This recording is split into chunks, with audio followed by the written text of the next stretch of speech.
Yo, yo, yo, what's going on, everybody? TCH Live Monday. Got some 510 coming at you. 510 No Limit Texas Hold'em. I'm your host, Aaron McAvoy, Aaron, hanging out with you here tonight, and going to be flying solo. So y'all going to have to just be happy to hang out with me tonight, and I'll be happy to hang out with you.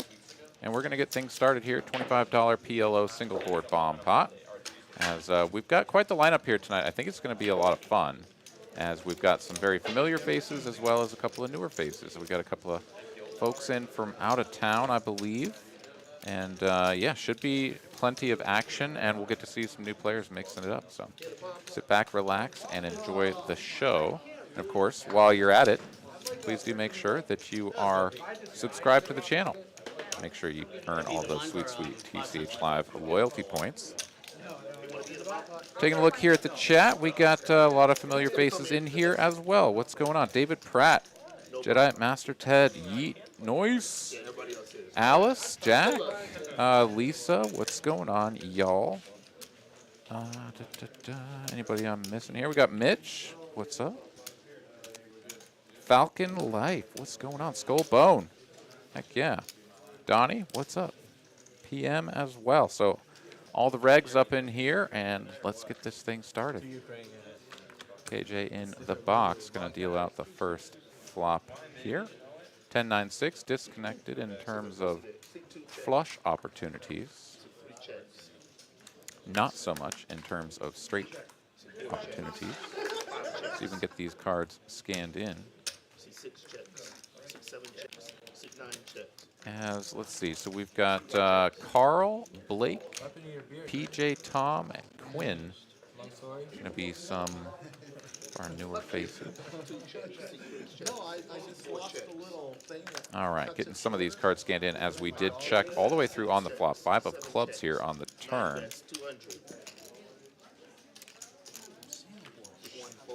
Sort of challenging to pick apart everything that's going on here, as we do have a $200 bet here. PJ Tom going to go ahead and fire out with top 2 pair, and this is just going to get the job done. Yeah, no, nobody really connecting with this board in any meaningful way. Certainly nobody with any kind of substantial draw, and the top 2 pair bets and takes it down. D1 Keys asking here in the chat, says, what are the min and max buy-ins for games like this? I think the min is 2K, and the max is as much as you want to put on the table. So uncapped in terms of the maximum. Skull Bone wants to know where my buddy PJ Spiller is. I'm not sure, but he's not here tonight, which means that I won't be losing hand after hand after hand in ridiculous fashion. So kudos to me.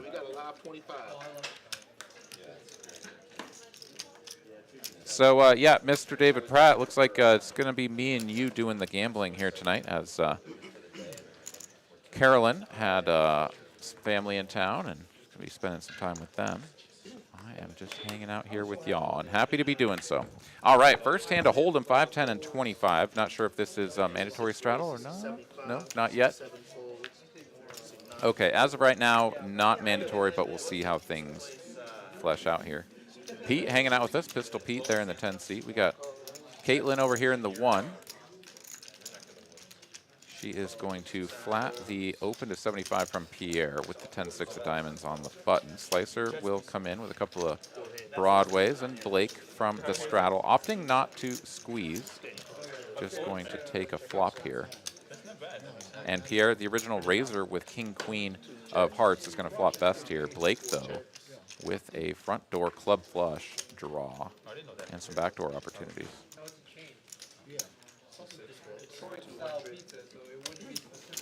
Y'all can see the poll that just got dropped there in the chat, asking if we can get to 125 likes in 1 hour. Answer the poll and help us get there. Smash the like button as well. All right, check. That's over there with the roll flush guy. Over at Pierre, he's going to bet 200 c-bet. Slicer coming in for the check raise with the Queen Jack, with the Queen of Clubs, and Blake is going to get out of here with the Ace High Clubs. My goodness. All right. First hand jitters, perhaps, as that is a hand that I think I mean, this action is obviously quite scary in terms of, like, my opponents probably have made hands, but made hands aren't really a threat to nut flush draw, especially when you do have a couple of backdoors, deuce of diamonds being one of those cards that improves to a backdoor straight draw. Slicer here going to slow it down as he's like, oh, okay, if Pier can call, then he's probably got a king or aces. And my hand is not picking up any equity on this deuce of diamonds. Checks it over. Pier will bet once again, where this is a spot where it's like, yeah, king, queen, when your opponent checks is just almost always the best hand. You need to charge those draws if those are indeed in the range. Turns out, best draw folded. And Pier will just get to take that one down without too much resistance. The last string, please. My tablet is refusing to keep YouTube open for whatever reason. You told me last time. So I am in the midst of struggling to get back to the chat here and see what y'all are saying. But yeah, it looks like it's going to be the old rebooter-rooski on this thing. Pull it up on my phone here in a moment. All right, just got word that it is going to be a mandatory $25 straddle, so nice to have that nailed down. There will be no sort of like 25, then 50, then 25, then, oh, no, all the way back down to 10. All right, what is going on here? Yeah, folds, non-folds. Thank you. One folds. The South. All right, phone, chat, engaged. We're back. All right. David Pratt here wants to do some gambling. Sounds good. I mean, some of those spaces are pretty. Let me go first. Yeah. Let's go. For 20, as per the usual. Yeah, like. Yeah, well, see, that's my mom told me. She goes, you know, that's what she said, the area. I was like, I'm All not right, going there. 4 waves, no, 3 waves to a flop here. The beaches are not green. Yeah, but that's the West Coast. The East Coast is nicer, right? 80. Other side. Getting some action tracking, just caught up here. All right, Mr. Pratt, you don't have a whole lot of ground to cover here. Just rolled a 28. Thank you, man. All right, Carl, the original Razor, will c-bet this flop with 2 unknown cards. Blake makes the call in position, is best. 3 on the turn.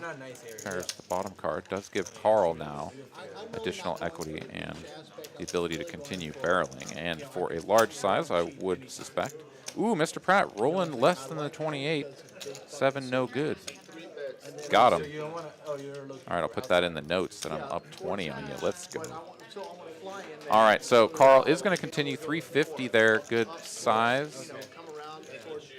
Full pot. I like it a lot. As ooh, I see a lot of grape juice being consumed. No, that's fermented grape juice. I think they call it wine.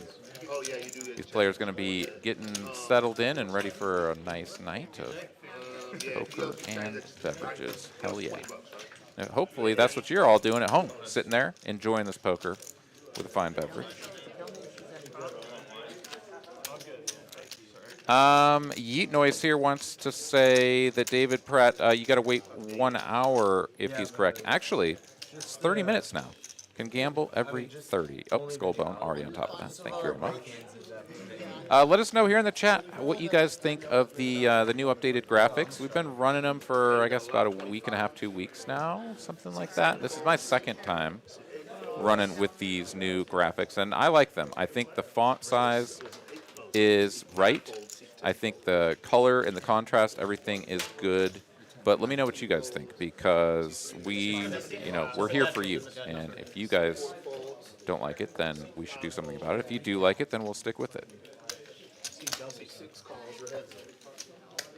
All right, got to pull up my notes here so that I can keep track of my sweet value. Against Pratt. No longer Taco Bell money because I'm off of that. But here we go. Heads up to this flop. Carl, the pre-flop aggressor, once again, Pier, making the call from the straddle position with a couple of 9s. Flops over pair to the board. Checks it over. Carl has a spot where You gain a lot by betting the king queen, because if your opponent ever does just have something like 9-10, they just fold. Like, you just win with king high, and that's great. But he is going to get check raised here, and yeah, that is sort of the disadvantage of betting a board like this, because that's not your board.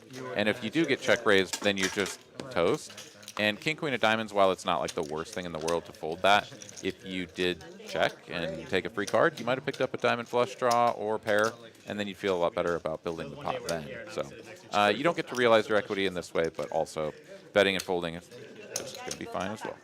All right, the tablet has resumed its functionality, at least momentarily. We'll see if I can get the chat pulled up on there and interact with y'all in a slightly better manner. Were you not invited to the commitment ceremony? Sam Levy here says better graphics now. Cool. Durbo, don't love them, don't hate them. Okay, all right, middle of the road. Troy Keeney here loves the new graphics. Excellent, cool. That's what I like to hear. Awesome. Thank you guys very much. Always do appreciate you guys chiming in, letting us know what you like, what you don't, and that's always very helpful for us. Feedback is always appreciated.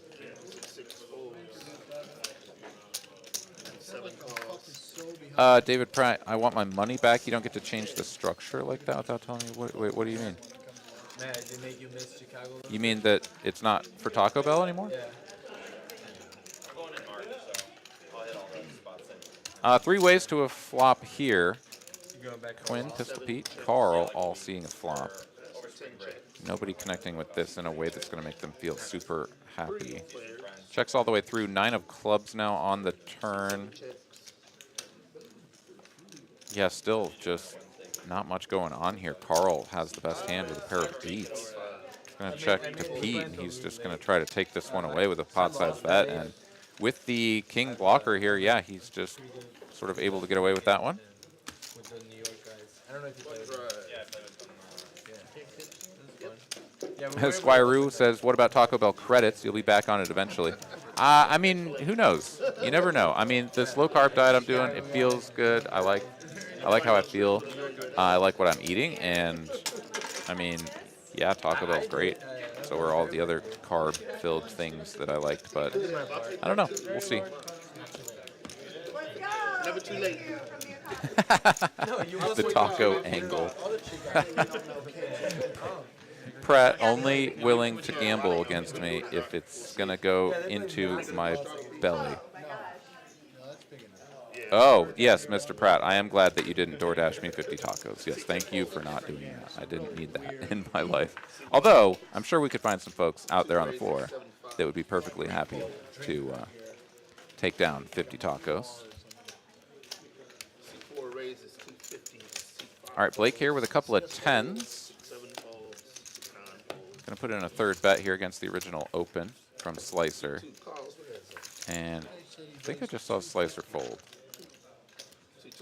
6-5 suited. A hand that I think is pretty good to play out of position if you're going to play a suited connector. Oh, okay, no, it is a call. All right. I just saw the chips being tossed out there. Yeah, that makes much more sense. As you have a hand that is either going to make something really strong where you can get paid by an overpair or something like that, or is just kind of going to whiff and you can just get out of the way.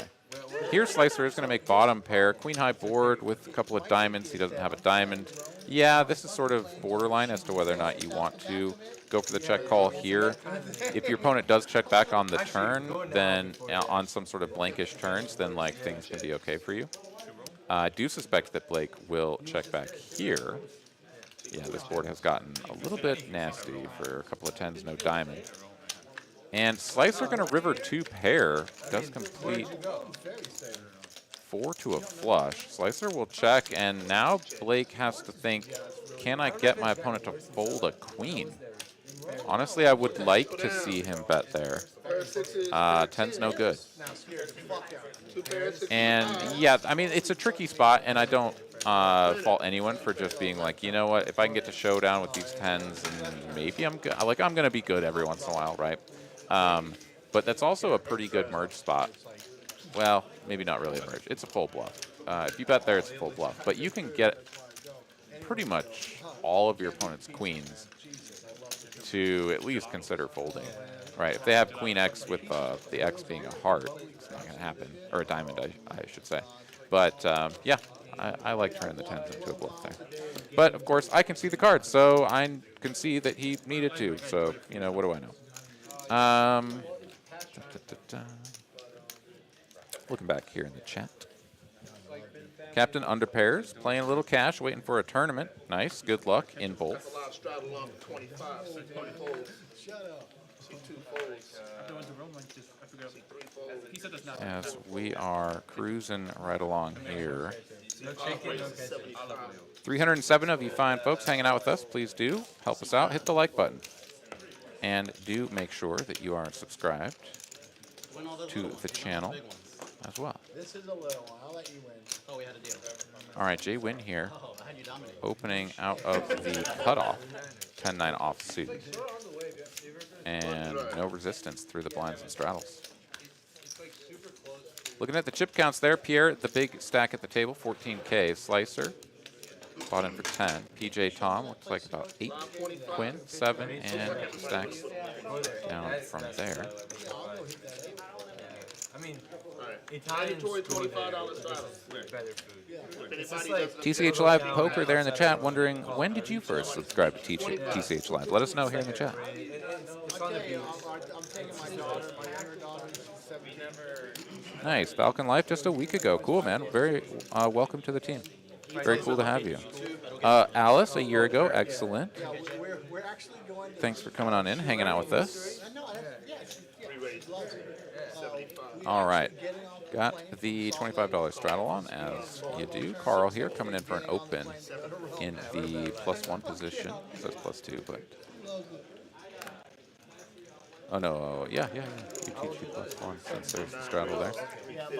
Really complaining about No, not complain. No. Not exactly sure about the She felt bad about representation of the +1, +2, whatever. Like, now I need to You cannot get the value out of stay focused on that, as that is going to drive me nuts if I can't get it. But Carl, the original raiser, is going to get 3-bet after Blake comes in with the call. my other daughter's going to ice. 4 calls before that. TJ Tom, the 3-better. Caitlin cold calling from a straddle. She's been everywhere. And we're going to go 4 ways to a flop. Here we go. Queen high with a couple of clubs out there. That's the sort of board that Carl was looking for. 9 chips. PJ Tom, Caitlin, and Blake. Iceland during the winter. Not really loving this. They leave their kids in the strollers. PJ Tom, the 3-better out of the small blind when his squeeze got called. He was just like, cool, I don't win this one. So it checks over to Carl. He's going to bet 450. The explanation is good for It's about 1/3 pot. Yes, nobody's still. And Blake here, yeah, you got a backdoor straight and flush opportunity, but yeah, you're just going to find yourself in some pretty ugly spots on most turns. And even if the turn improves you in some way, like a 5 of hearts would be like a pretty good card. And now you just have to call another big bet and see what happens. Caitlin here not going anywhere. This, I think, is a little bit too splashy. This was 4 ways in a 3-bet pot. Yeah, 8s are like second pair and not terrible, but I think in a 4-way pot, you're just sort of barking up a bad tree. Does make the call for 450. Checks it over on the 6 of clubs turn. Carl here just blasts the king high club flush. Taking a look over at Caitlin's stack. She is sitting on just over pot size remaining. And Carl going to try to keep this one small enough that she can continue for another street and then sort of commit herself to the pot. The problem with floating the flop out of position here is that now 8s with the 8 of clubs is actually a decent bluff catcher, but she's going to go the other route and raise to 1.8K. Carl is going to snap jam, and Caitlin is calling off here. Unless her cards are misread, she is drawing dead. 8 on the end is just going to be like, here's a set, but that's not good enough. As, yeah, a couple of 8s here. Caitlin going deep in the paint and getting punished for it there. First big pot of the night going the way of Carl, as he is going to scoop that one in with the king high club flush. Nice hand. He would have called instantly. You have the top pair with the fucking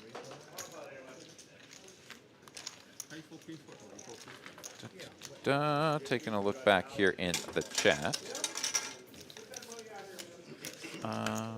Stephen Short, subscribe to watch Quinn. Cool, awesome, welcome.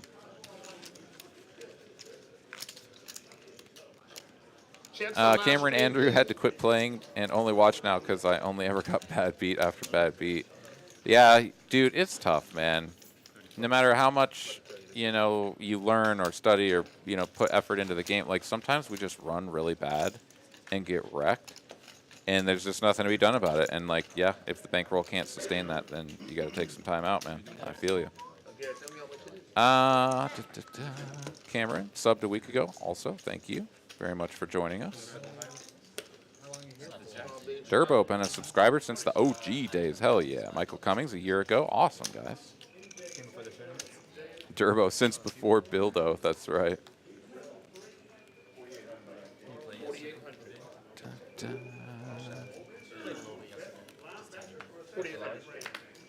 Rena here chiming in, said she had to stop playing poker for a little while as well.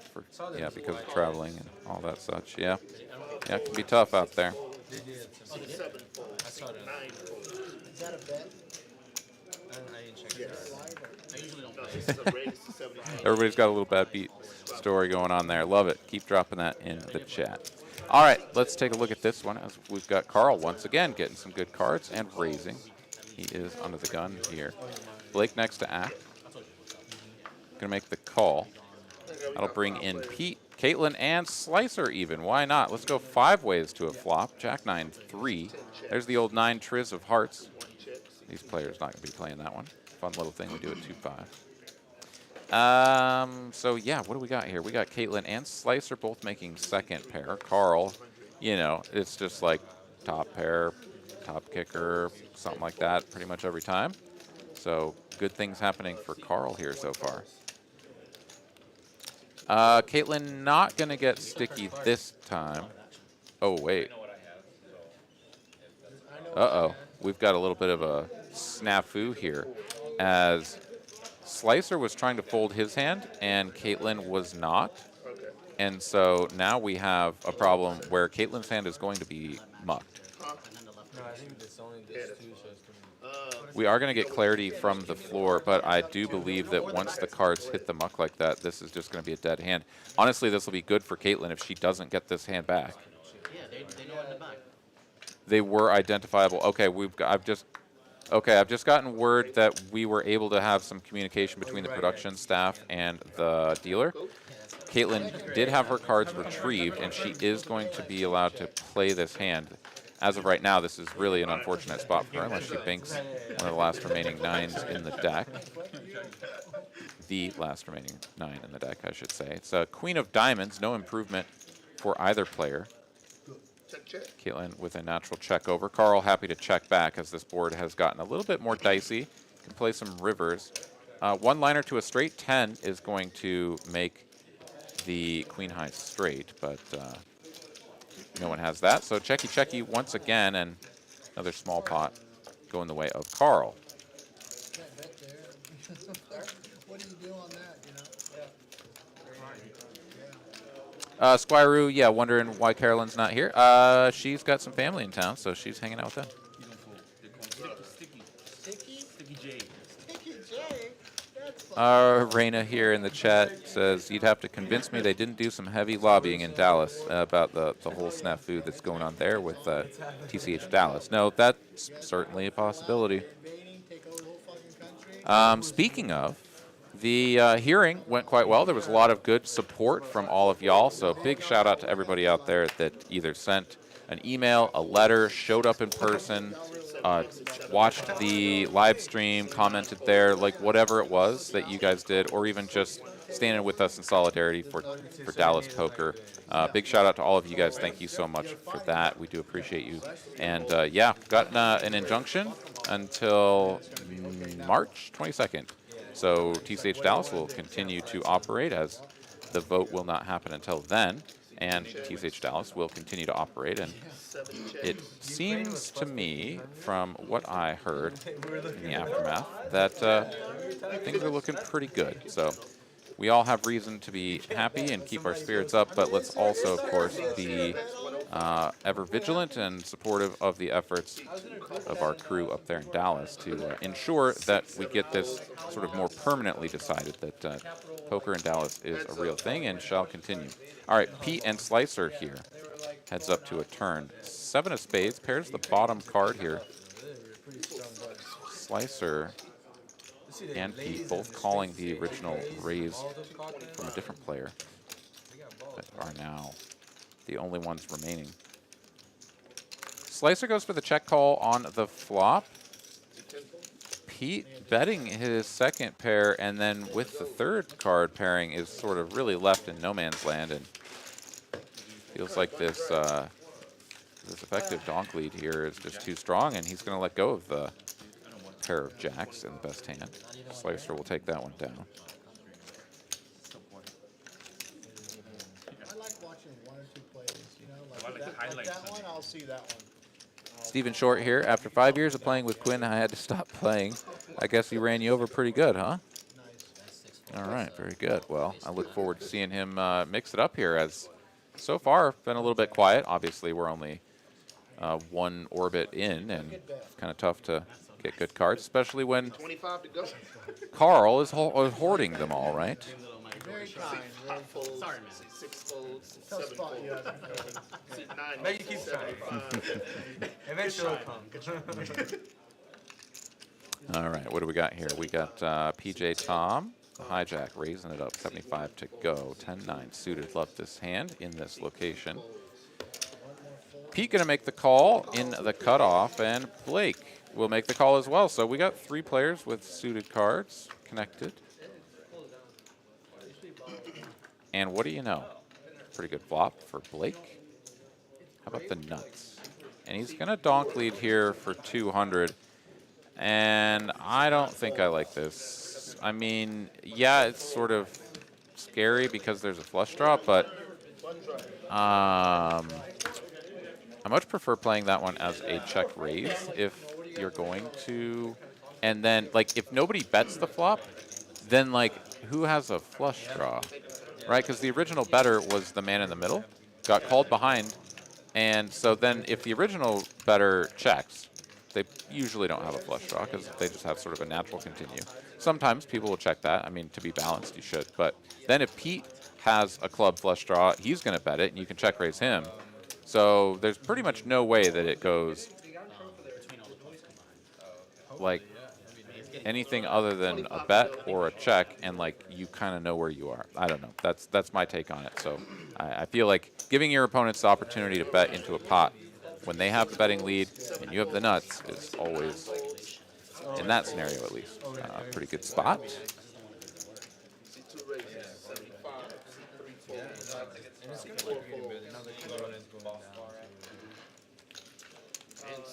On to the next one. Slicer here on the button, going to open this up. Gets no takers. Everybody runs for the exits. Taking a look at the chip counts there once again. The smallest stack there I did see was Pete on a little over 3K.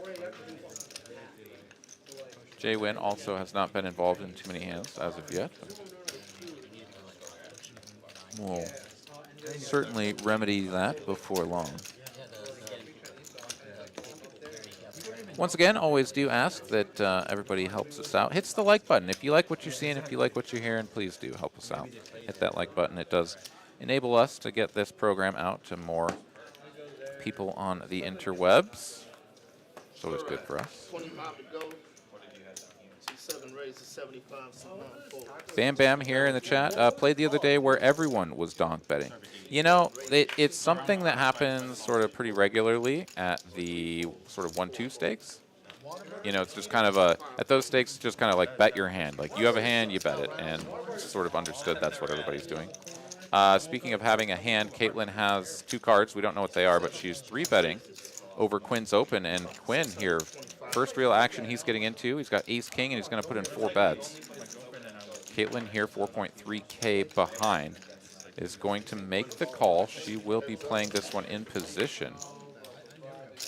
These cards are on the scanner, but didn't quite get read in. We'll see if we can get that remedied here before too long. 6-high board. Quinn here with just ace high. This is generally a pretty good board, though, because Caitlin shouldn't be doing a lot of 3-betting with any of these pairs. So she can certainly have 9s, 10s, jacks, things of that nature, and that's not good because she's probably not folding. But he does bet 500 here, gets called. King here on the turn, and bingo bango, why not? Top pair, top kicker now for Quinn, and what was once a bluff is now a value bet here on the turn. 2.3K in the middle, Caitlin on 1.5x pot size remaining. And he's going to go for a bit too large of a size, I think, in terms of stringing her along for one more to sort of keep the pot manageable in comparison to her stack size. But maybe she's not calling even a smaller bet after the king rolls off. We'll never know, but Quinn going to go ahead and drag that one.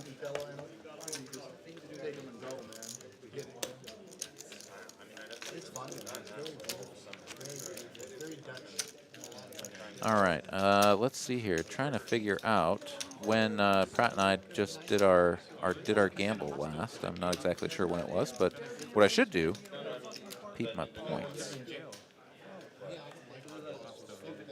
As I did beat Pratt, but I didn't earn any points, and I've sort of burnt off a lot. I'm down like 1,000 or something stupid from my peak, so things have been going a little bit rough here in the gamble streets recently, but hopefully they've been going better for y'all.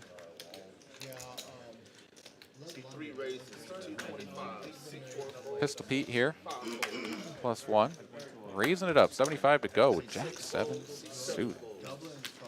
Blake not a believer in the 6-5 of hearts. There was a 3rd bet in front of him. Carl putting in another raise. And Pete gonna make the call, play this one out of position with a pretty marginal hand.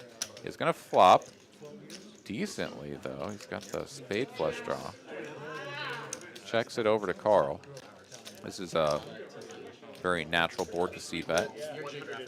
Comes in for 150, small size here, a little over 1/4 pot.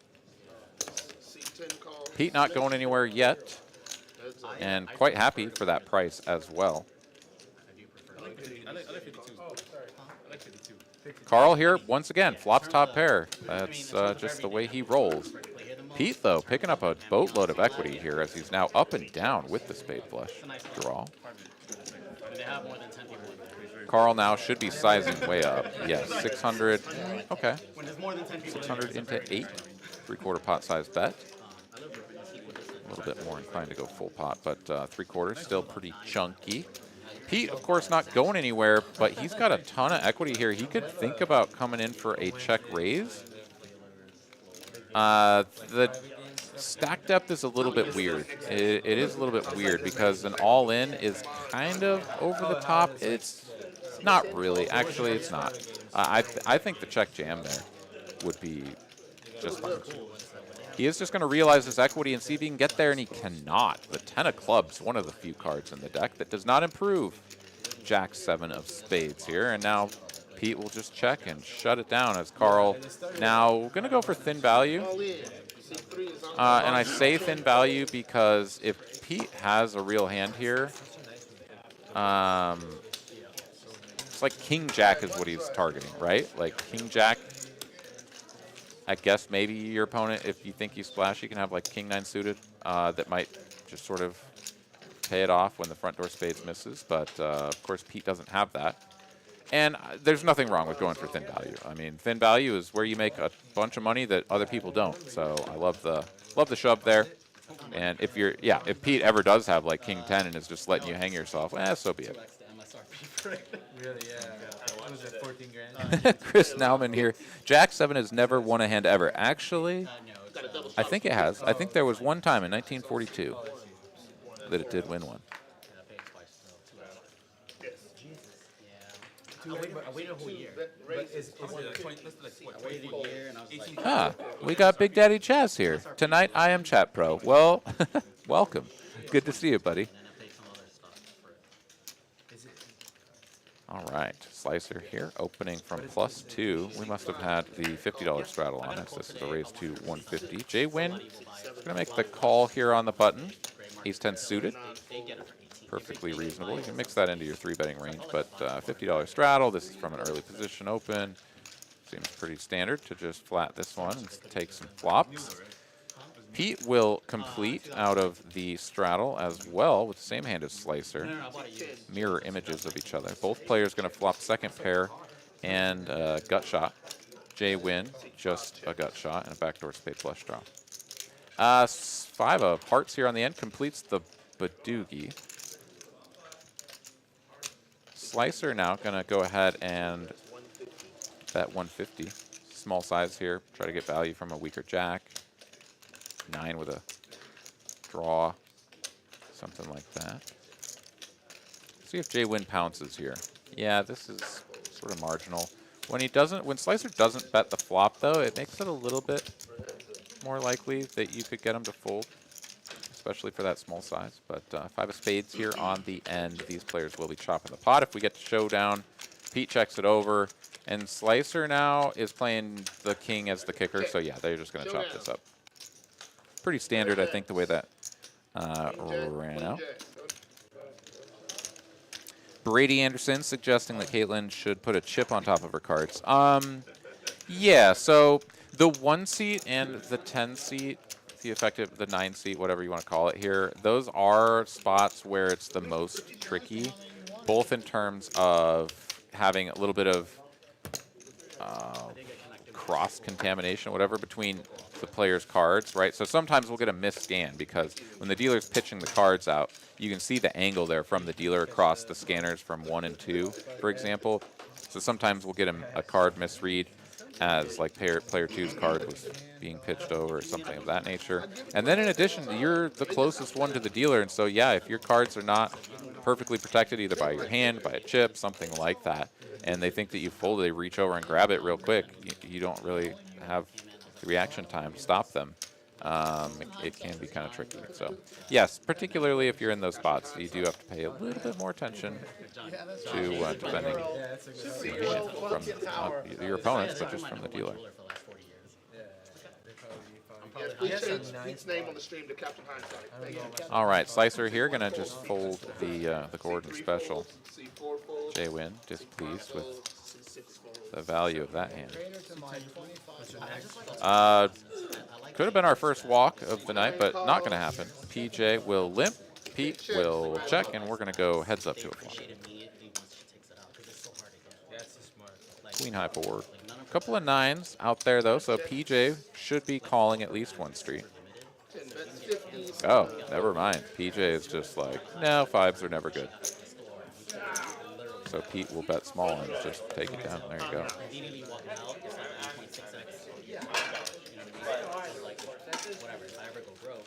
Adrian Padilla here. Are they allowed to have a personal card protector? Yes, absolutely. I don't see anybody here with anything, though, right? Wait, there's maybe some sort of little totem there over in front of Quinn on top of his chips. Am I seeing that?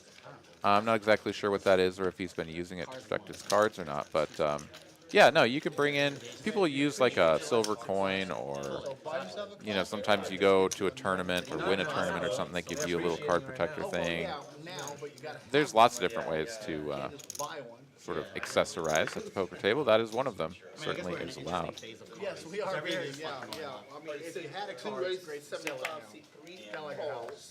But if you gotta buy a card, it's not really good. I just bought 2 trucks. And Slicer here, under the gun. Gonna open this up, ace-10 offsuit. Trucks have appreciated a lot because a lot of businesses and they'll just pay you the money. Quinn gonna make a call on the button, a couple of 3s. Oh, Dan Marino.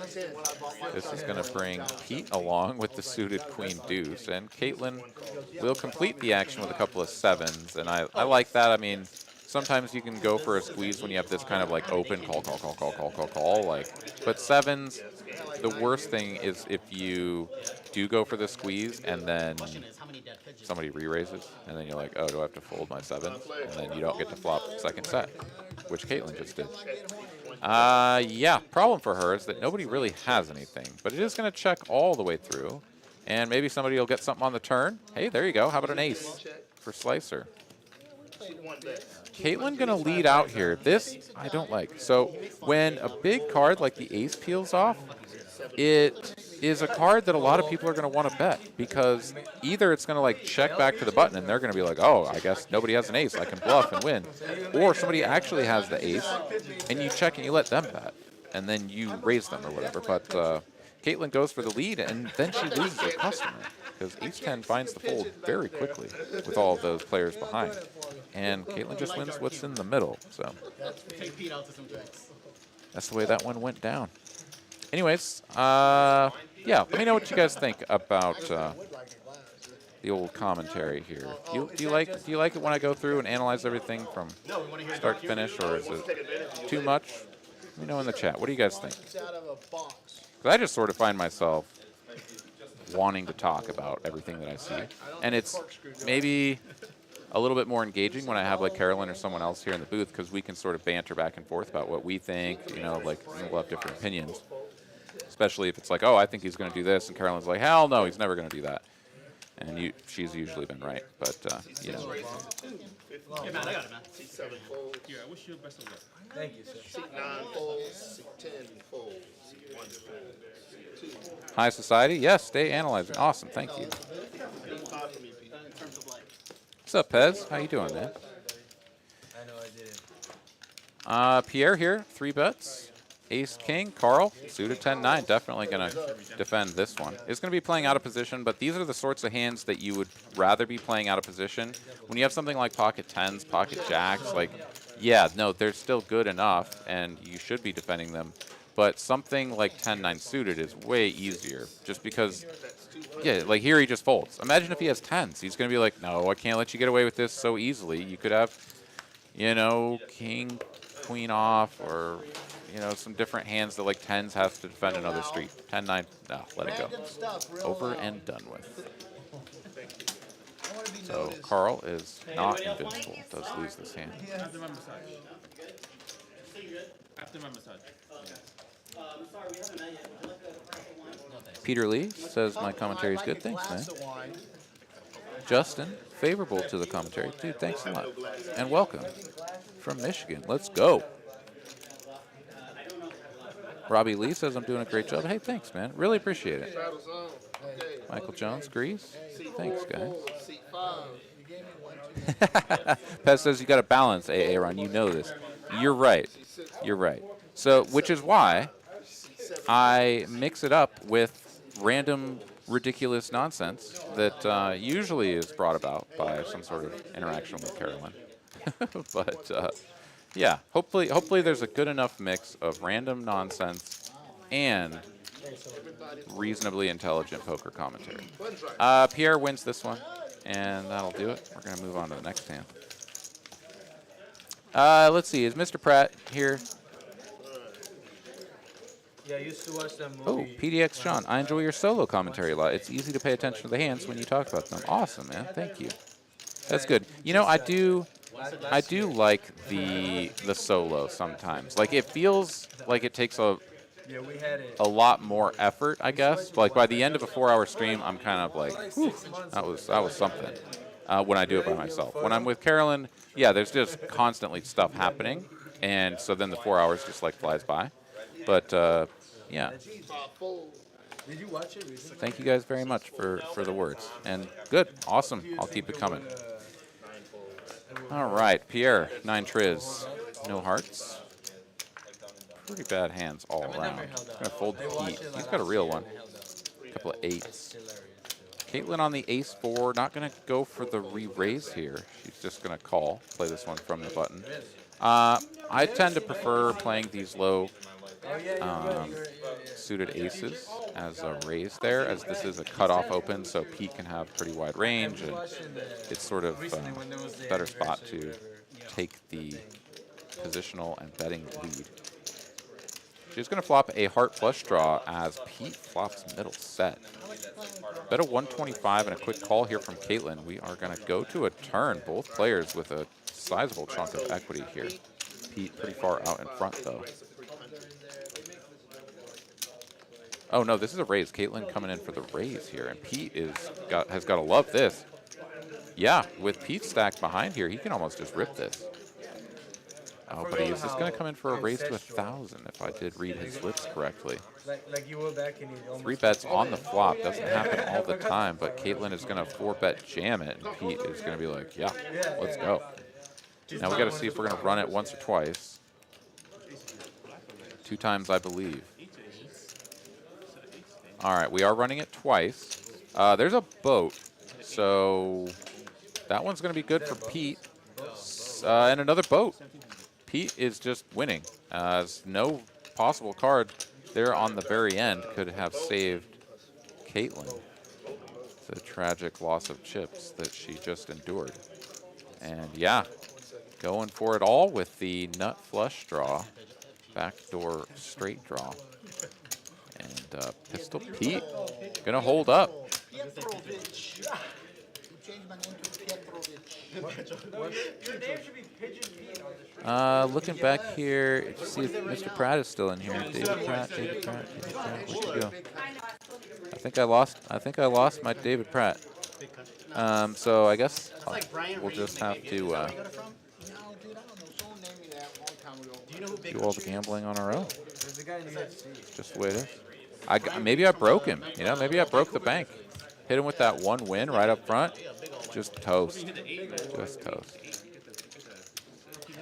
All right, we are going to get the full stack counted down here as Pete did have the smaller stack, if everything is to be believed. So now we've got to get him paid. KJ doing God's work there in the box of counting all of those red chips.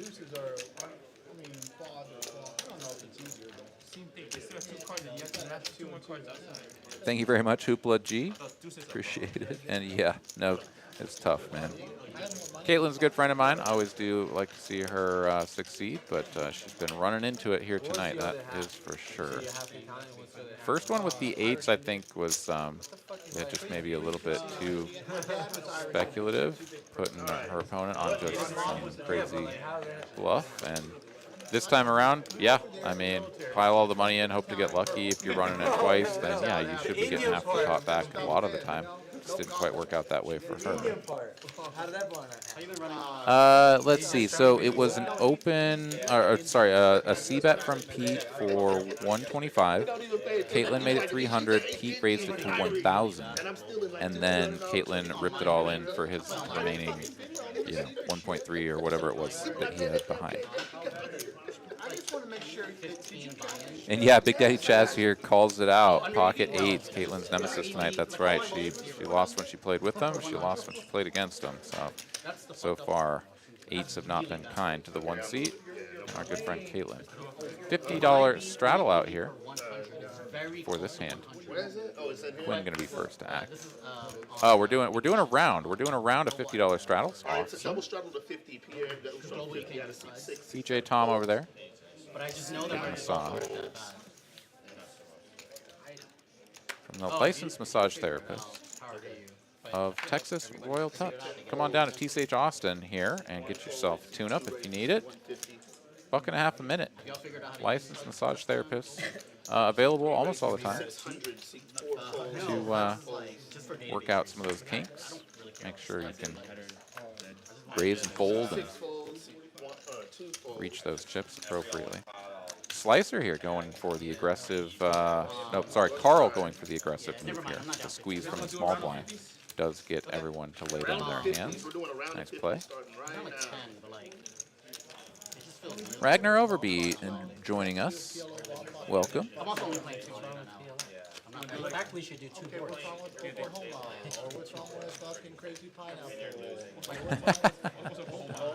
Squire Roo coming in with a new nickname for Chaz. Large Father Chaz. It just doesn't have the same ring to it, though, I will say.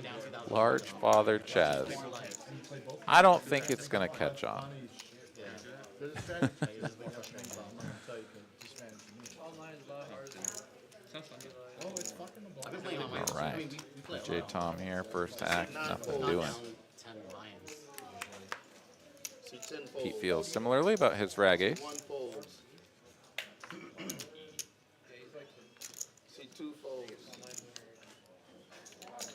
See 3 raises. Carl, though, he's going to get a little frisky here on the button.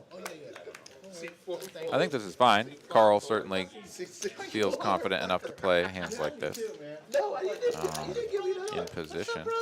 You didn't give He's going to get 3-bet, though, from the straddle.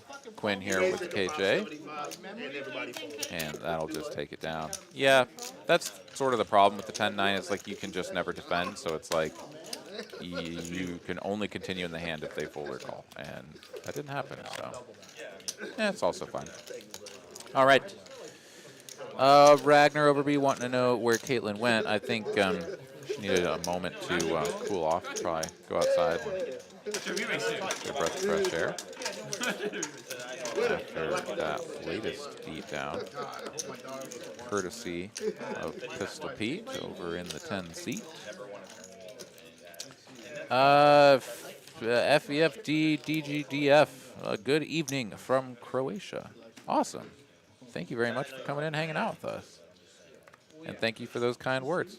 Man, that's awesome. We've got the most diverse group of people in poker, right? Just like poker across the board brings people together from all corners of the earth. It is freaking awesome. I love it. Whenever I go to a big poker tournament or something, it's just like you look out over the field and you're just like, there are people from every corner of the planet See 10 calls your heads up. here playing and enjoying the same game and hanging out with each other, and like the conversations that people are having and the banter. Oh, it's amazing. I love it. Freaking awesome. And so great to have you guys coming in and hanging out with us here on YouTube as well. So 300. awesome. All right, bottom pair here for Slicer with a gutty to Broadway. Pete has an up and downer on the bottom end with the ace as well. Another 10 here on the turn. Now Slicer can feel pretty good about his hand. Where he bet 300 on the flop was sort of a like equity denial thing of like, I don't know, like, yeah, if you can just fold a 9, please, that'd be great, or king. But Pete will fold a 9 here on the turn. All right, 50. Let's see a second, 4 times. 10, 25. And Slicer will drag the pot. Taking a look there at the chip counts. Caitlin has been chopped down to 1.3K and is the shortest stack on the table at the moment. We do have the round of 50s going around, so Pete has the 50 out there. Chris Nauman here, 5-bet 8-3 offsuit for $1.99 super chat. All right, man. I can't promise that I'll do it, but the $1.99 is inspiring me just a little bit. I appreciate you so much for that. Why can't we be family? What the hell is that supposed to mean? I mean, to 5-bet the 8-3 implies that there was a 4th bet in front of you and that you looked down at 8-3 and you were inspired to put in a 5th bet. I can't say that there's ever been a time where I've looked down at 8-3 and been inspired to do anything other than fold it. Okay, that's a lie. At the blackjack table, I've been inspired to double it down. So, I wasn't completely honest. Jimmy Hotel, thank you very much for subscribing. Hey, welcome to the team, man. See 10 folds. All right, JWin here getting frisky on the button. Opening up with 9-8 offsuit. PJ Tom here. Nice suited Broadway hand. King 10 of hearts is just going to defend his straddle. JWin will just get to see bet, though, and take it down as PJ Tom. If there was like a 5 of hearts out there, he could peel one off, but yeah, that one's just not going to work out well for you. Float out of position, so he lets it go. That'll be the end of that.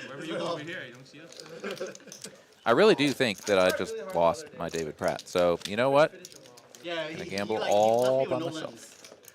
See if I can get some of these points back. You didn't. You just left me strangling there with no legs.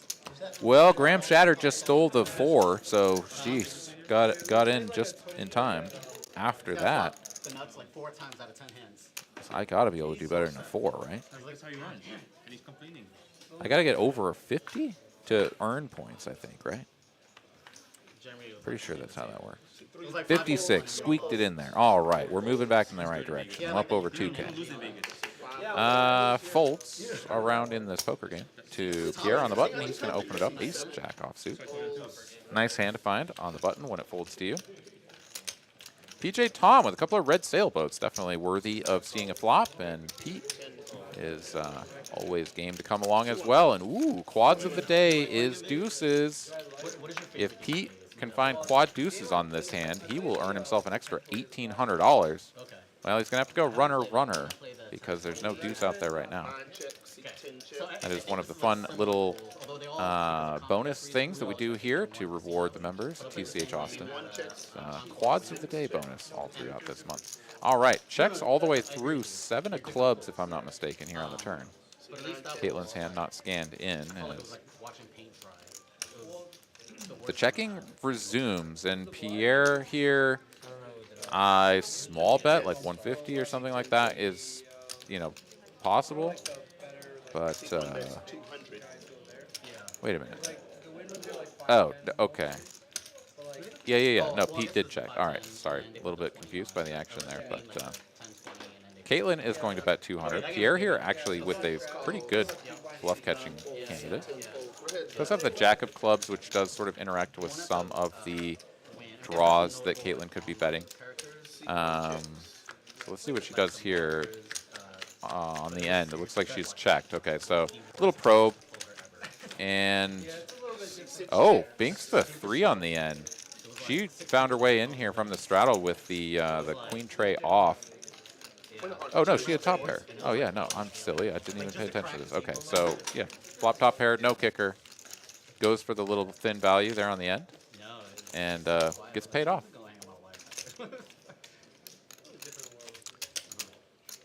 Because it's not so thin value when everybody just checks. So, yeah, there you go.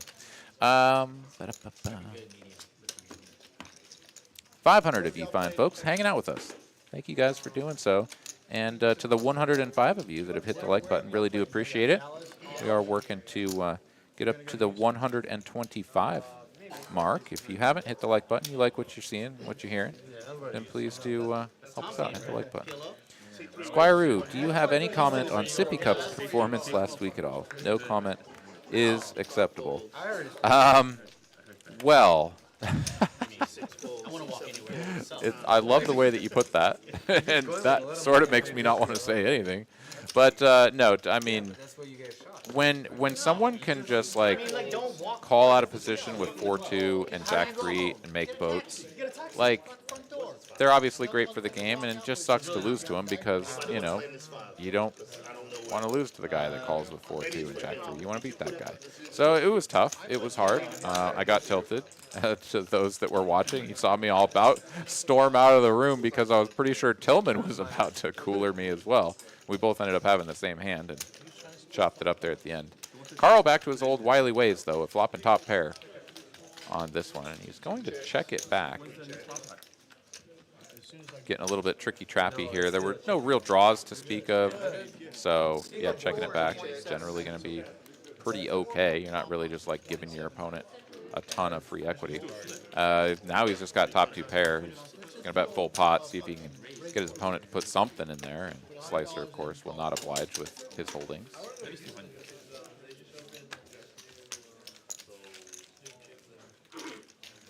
Is it Denny's or Jim's? Timothy Pratt wondering the same thing I am. Where is that David Pratt? Not sure, man. He was in here for a minute, and he lost us.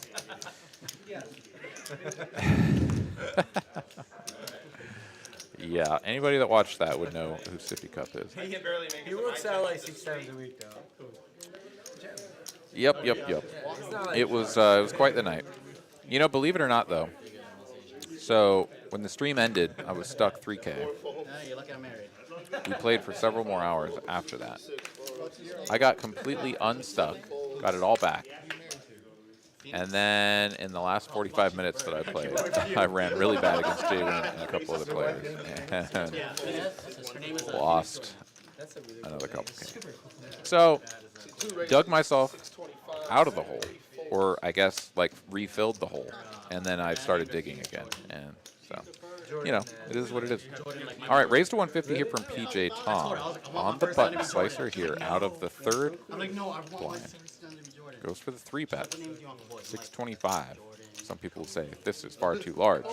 Don't you want your opponent to call? Kobe win. Well, Kobe sure, win. you want him to call, but you also don't want to make it look like you want him to call. You want to go for the same 3-bet squeezing size that you would go for if you had a similar hand to what PJ Tom has. So, nice bet size here from Slicer. I'd rather. 3 diamonds on this flop and the Jack 10 The name we're actually leading with. for Broadway cards. Slicer will go for the small c-bet. Both players look at their hands and they're like, wait, what do I have? Do I have any of that? No, not really. PJ Tom flopping bottom pair with no diamond, and yeah, Your name is just let that go. Pachachovich. Slicer will take down a pot. Pocket kings. Get your brother fucking. Broadway.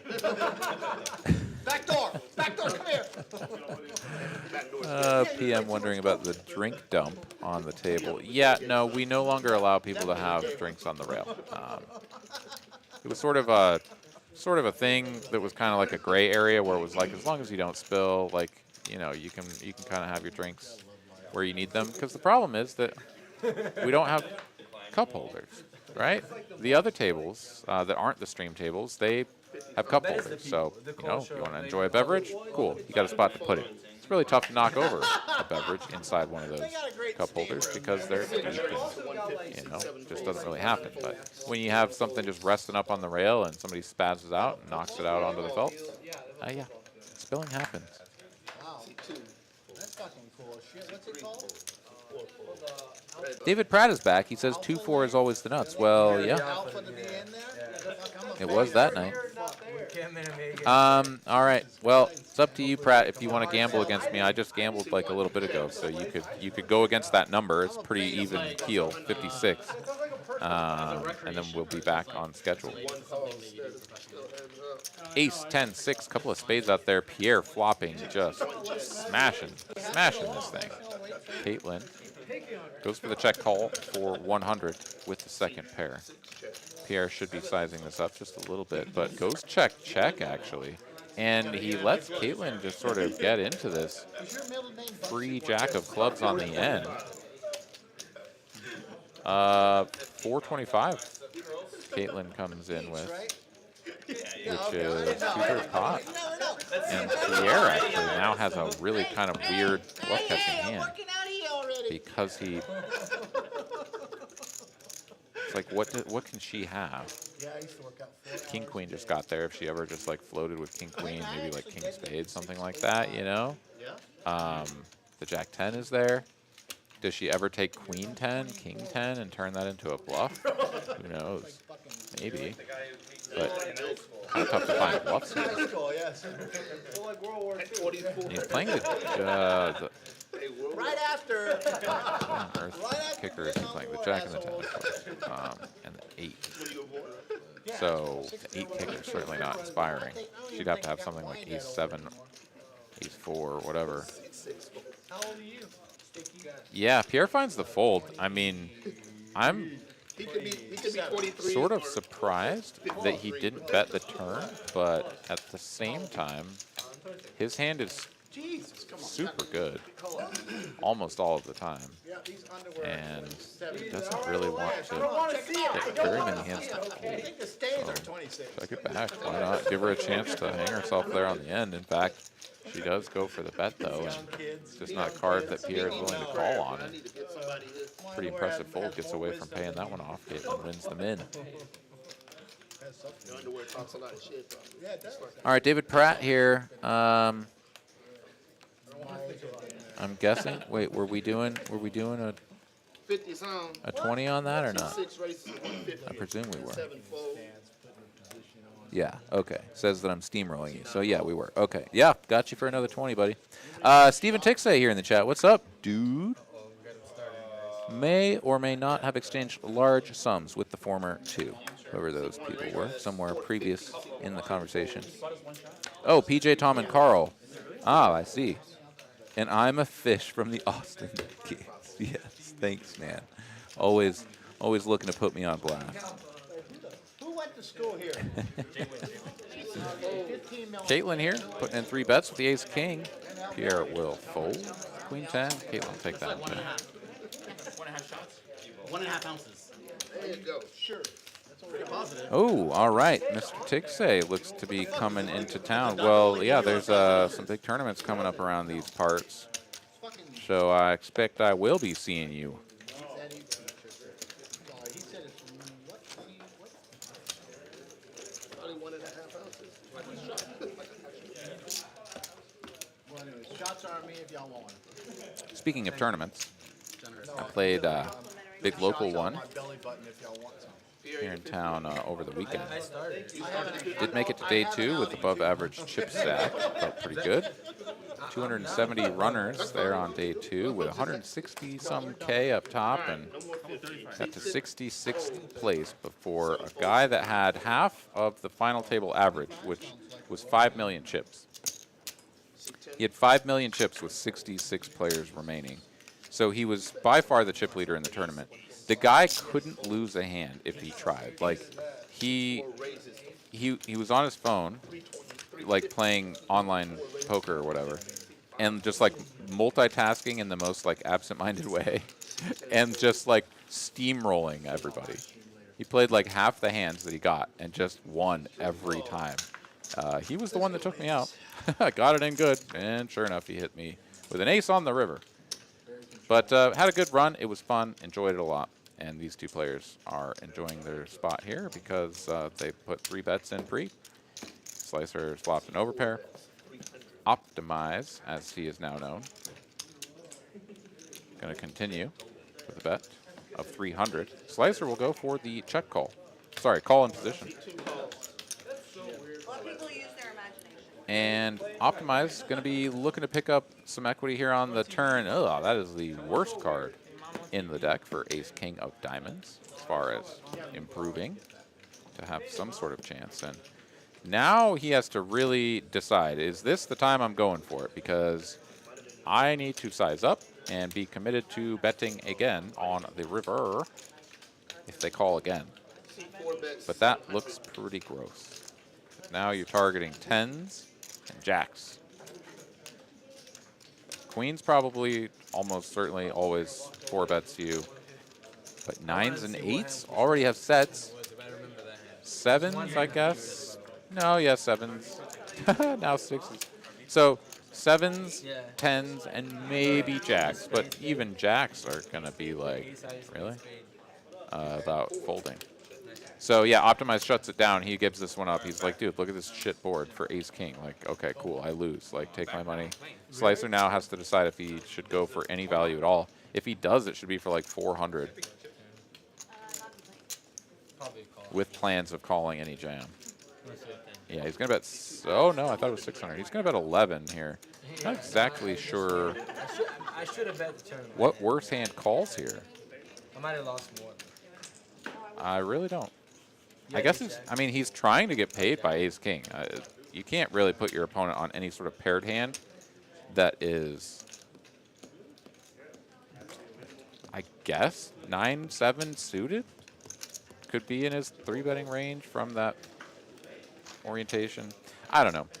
To me, the bet size is maybe a little bit too big. But at the same time, if you both get there with Ace King, maybe you could convince yourself, push him off a chop for that size or something. I don't know. Oftentimes, bet sizes to me and bet sizes to other players, like, there's intent and thought and everything that I'm not doing, and so I miss out on it. So, in any case, that one doesn't go the way of the Ace King. Does go the way of the pocket 10s, Mr. Slicer. Craig is watching. Craig is watching. I got a name wrong. Did you say Stephen Tixay here saying that Optimize has chosen the suboptimal sizings the whole way.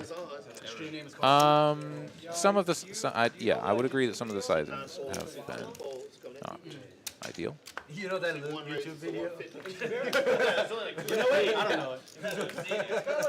There's a llama in it. It's got like 100 million views. Move on to the next hand. Pocket 10s making the rounds. Caitlin has them this time. Okay. That's such a relative fucking statement. And Optimize here going to come in for a third bet out of the small blind.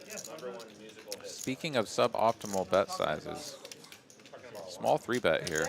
Well, okay. He is sitting on a relatively short stack, though, so understandable.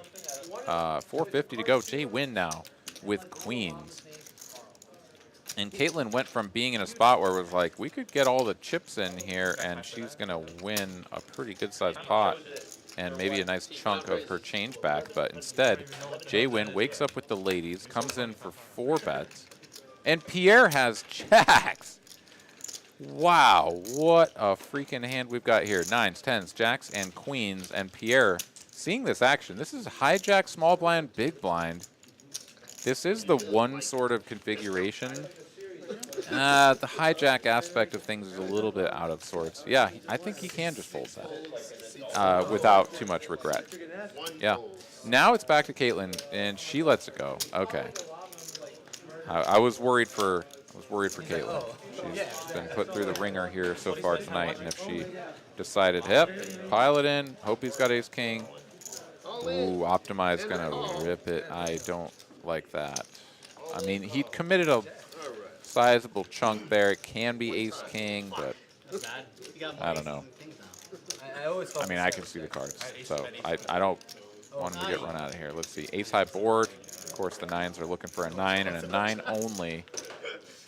That's not going to do it. Rip it one time. Pocket queens will be good. JWin going to scoop a nice chunky pot here as he gets not only all of the chips from Mr. Optimize, but also the dead money from the previous bets. Pierre will pat himself on the back for folding the pocket Judies, the pocket JWins. I threw 25 at You did. I gave you the pat. Did you get it? As JWin scoops that pot, moves up to 8.5K. He said I'll be back in maybe like one day. Say it again. I'm sorry. Okay. Chris Nauman said, yeah, about to get ugly. It sure did. Although, good for Caitlin. She got out of there. I got you. I got Steven you. Tixay came in, said stuff, and has to bounce. Says GG, everyone except me. Well, you know what? Have a good night, buddy. How do you know Craig is watching? Um, Oh, he's actually. Oh, you guys are close. I didn't Mo the cat here. Whole lot of caps in that statement. Got a bomb pot right now. Says that she would never bluff the river in that situation. You might be right. However, Tell him right now. Tell him the camera. you'd have to be pretty certain of that, right? Because ace-5 there is solidly in bluff catching domain, and you have the spades, so that's a little bit troublesome. I mean, I think it's just a good fold, and whether or not it's specifically against Caitlin or another player is, I think, it's tough to find bluffs there. It's just kind of tough to find bluffs there. So, I mean, I think Pierre just has a pretty good handle on the game, the dynamics, and a realization of like when certain hands are good and when they're not. So, yeah, he's just gonna find the fold there. Well played. No, but honestly, they might get rid of it. They're just trying to get rid of it at a lower stakes. All right, Sal coming into the box, which means we've got another bomb pot. So $25 to go. Did Blake? Surveyed the player. He's like, Okay, so Blake, Mr. Optimize, may be coming back, or he may not. Maybe But everybody plays. one of those things where you just kind of got to cool off for a minute and see if you're ready to go back in. Like you might be. I definitely know how that goes, where it's like sometimes you just like take beat after beat after beat, for example, and you're just like, dude, I don't know if I want some people. to like keep playing. Like, if I take another one of those beats, like, how am I gonna feel about it? Gotta make that analysis. Gotta figure that out for yourself. That's for sure. All right, so bomb pot time. Ace, 10, 9, couple of hearts, 1 diamond. Get these cards scanned in. I think they're Doug good Buys when here people wants to are know, what if playing- Pierre had queen, queen, or ace, king there? Nobody's playing like shit anymore. That's a good question. I think there your hand, certainly ace, king, I think is a jam candidate because This is the worst. let me come back to that because I think there's something very important about the cards that you have in your hand. As we have a bet of 200 here, Quinn gonna bet out. Check through all the way on the flop.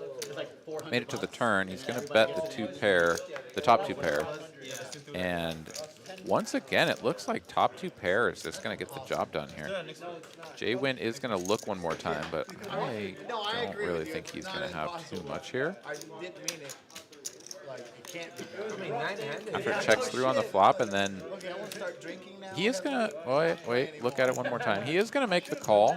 So perhaps picked up some sort of like wheel wrap with backdoor diamonds, something like that, where you could go for a check call instead of going for a lead on that turn. JWin's card's not scanned in. It is gonna be a third heart here, so the front door comes in. Quinn on the king high flush, which is gonna, yeah, it's somehow reading as the ace 10 playing for him, which I find to be quite interesting. That is a king high flush. So something is amiss with the graphics here. JWin though leading at this? Is this true? Bet of 375.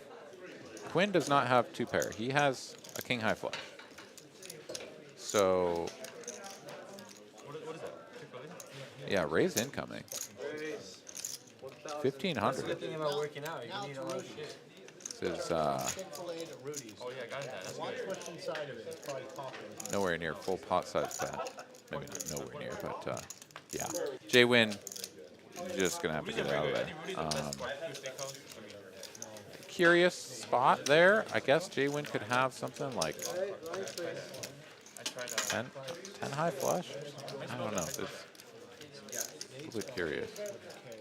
Hearts and diamonds maybe on that turn, but not very good ones. Just wanted to kind of see if he could think a flush and then block bet the river. Just take it down. But it's not to be. Quinn, well played. Takes it down. Brian Braswell, thank you very much for subscribing. Welcome to the team. Chef's kiss. Absolutely the best sushi I've ever had. Where? And I'll pay some money. In Austin? Yeah. Really? It's super exclusive. There's like Cool. a best All right, so back to that question there from Doug Buys. What if Pier had queen, queen, or king, king? So you've got an open, you've got a 3-bet, and then you've got a 4-bet. And this is hijack, small blind, big blind, and you're next to act. So having pocket queens is roughly equivalent to having pocket jacks, where you unblock the overpairs, and that's bad for you. So if you go 5-bet just like piling a bunch of chips in there with 2 queens, which, yeah, 2 queens are good. But like one of those guys, if not more than one of them, can have kings and aces because you interact with those none. And yes, they can have ace, king, and queens are ahead and blah, blah, blah, right? We can understand all of that. Let me come back to it again. Caitlin here, flopping second pair top kicker. Pete with a gut shot to Broadway. No clubs out there. It's kind of a bad spot for Pete. He can check call 1 street pretty comfortably some of the time. I guess for 160, it's okay. Just needs to fade a 10 here on the turn. Caitlin does, and now she is just way out in front of this one. Also a little bit weird, though, to bet the second pair a second time. She does go 300 here. She has the ace of spades, so all of the most logical sort of flush draw continues are blocked. I don't know. Betting second pair for me is 1 street and done kind of a thing, and I usually don't even do it on the flop, but Caitlin makes it work, drags the pot. So let me quickly finish that before we get into another hand, and I have to shut up. Having ace-king for Pierre there, facing the open 3-bet, 4-bet, ace-king there can more comfortably jam or make a 5th bet than pocket queens can because you block aces and kings. And yeah, sometimes, guess what? You're still going to run into aces and kings. But it makes it more likely that one of your opponents is like, okay, it's an open with 7, 8 of hearts. And then it's a 3-bet with pocket 9s, as it was. And then it's a 4th bet with pocket queens, because you don't interact with those with ace king. right? So now when you re-raise, you're like, bros, I got ace king. But that looks like aces and kings to you guys because you probably don't have any aces or kings. You get all of them to fold, you pick up the pot, life is hunky-dory. Maybe you have to go in for all the chips against pocket queens or something, and that happens too. Generally speaking, it's fine with all the dead money. Anyways, that's my thoughts on that. Ace king would have been a 5th bet from Pier. Queens a fold. You could also think about folding the ace king as well, depending on who the players are. But that's my take on what would have happened. All right, we've got we got some limping, then some raising, then some calling, then a 3rd bet, and PJ Tom's going to make the call. Here we go. Ace king versus 8-7. Pete here with the pre-flop lead, gets checked 2, has a gut shot to Broadway, 2 overcards to the board, no clubs in sight, but yeah, mandatory C-bet here. Sizing could be interesting. Goes for 400, which is just under half pot. I think that's a reasonable sizing. His opponent snap folds, he turns over the ace-king and takes it down with the best hand. They're really good about working the room. And it's fixed menu.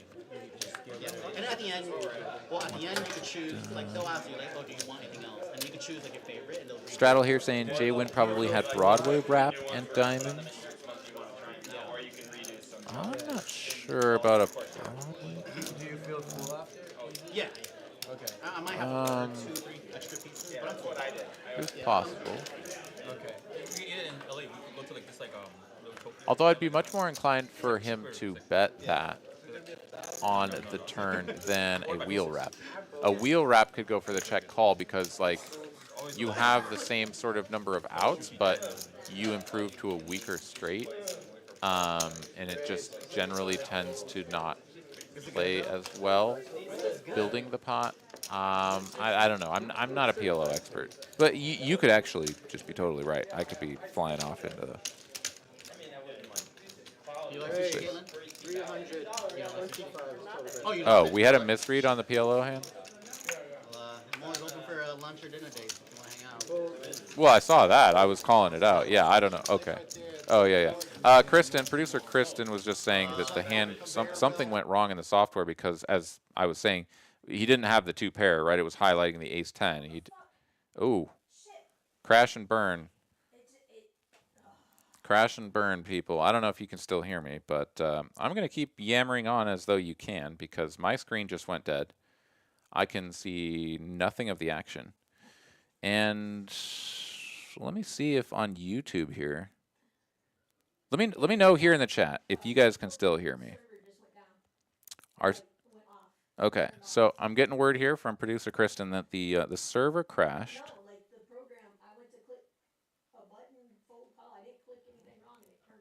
Okay. Okay. Well, so. Okay, but everybody can hear me. All right. Well, I'm just going to keep yammering then. So, yeah, sorry about that. I guess we had a catastrophic system shutdown, and we are going to have to reboot the system. And so, in the meantime, you guys are going to hang out with me and ask me questions, and I am going to yammer along. Wait, now Straddle says that you can't hear me. Skullbone says you can. All right. I don't know. I'm acting as though you guys can. So there we go. Leedy, we can't. Okay, perfect. All right. Drop me a chat. Drop me a question here in the chat about whatever you want me to talk about. Give me a good question, poker related or otherwise. First one that really speaks to me is gonna get a response.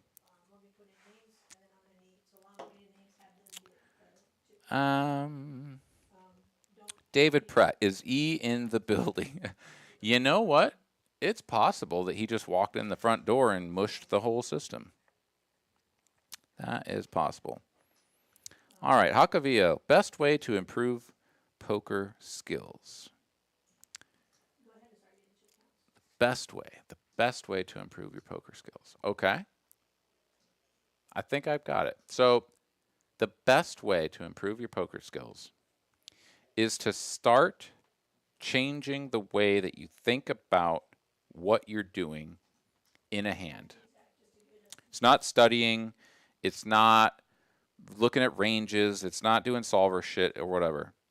The number one thing that can improve someone's game is ask yourself, what am I trying to accomplish? Whenever you take an action, when you check, when you bet, when you call, what are you trying to accomplish? If you can answer that question in your mind in the moment while you're seated there and making those actions, and you know why you're doing stuff, that is the single best thing that you can do to improve your game.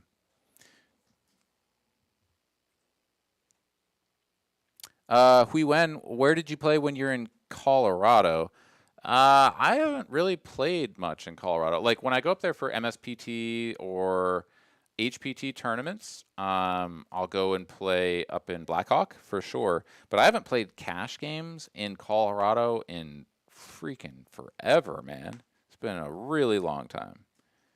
I mean, years and years. I just really don't know what actually the last time that I went and played cash there.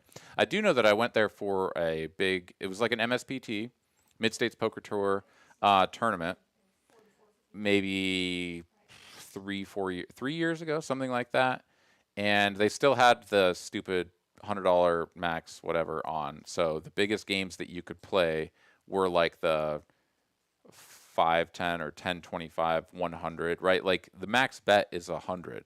So like the stakes just never got that high because like it's basically a limit game once the stakes get over 5-10. Because then the max bet is just 100, so that's just what everybody's doing on every street. So that would be kind of silly. But they had a really big bad beat jackpot at one of the casinos. And so I tried to go play while I was in between tournaments. Because there was like a morning flight and then like an afternoon flight or something like that. I don't remember what it was, but I had some time to kill and I tried to go and play cash. And the freaking wait list was out of this world. There was like 70 people waiting, and there were open tables. Like they just didn't have dealers to get the game going. That was awful. Anyways, I'll stop rambling about that one. How much do you hate I-35? I mean, I generally just avoid I-35 when it's bad, so I don't really seem to hate it that much. But I do know that when it sucks, it sucks. All right, I got a joke for you. David Pratt wants to know a joke. I can do that. Hold on.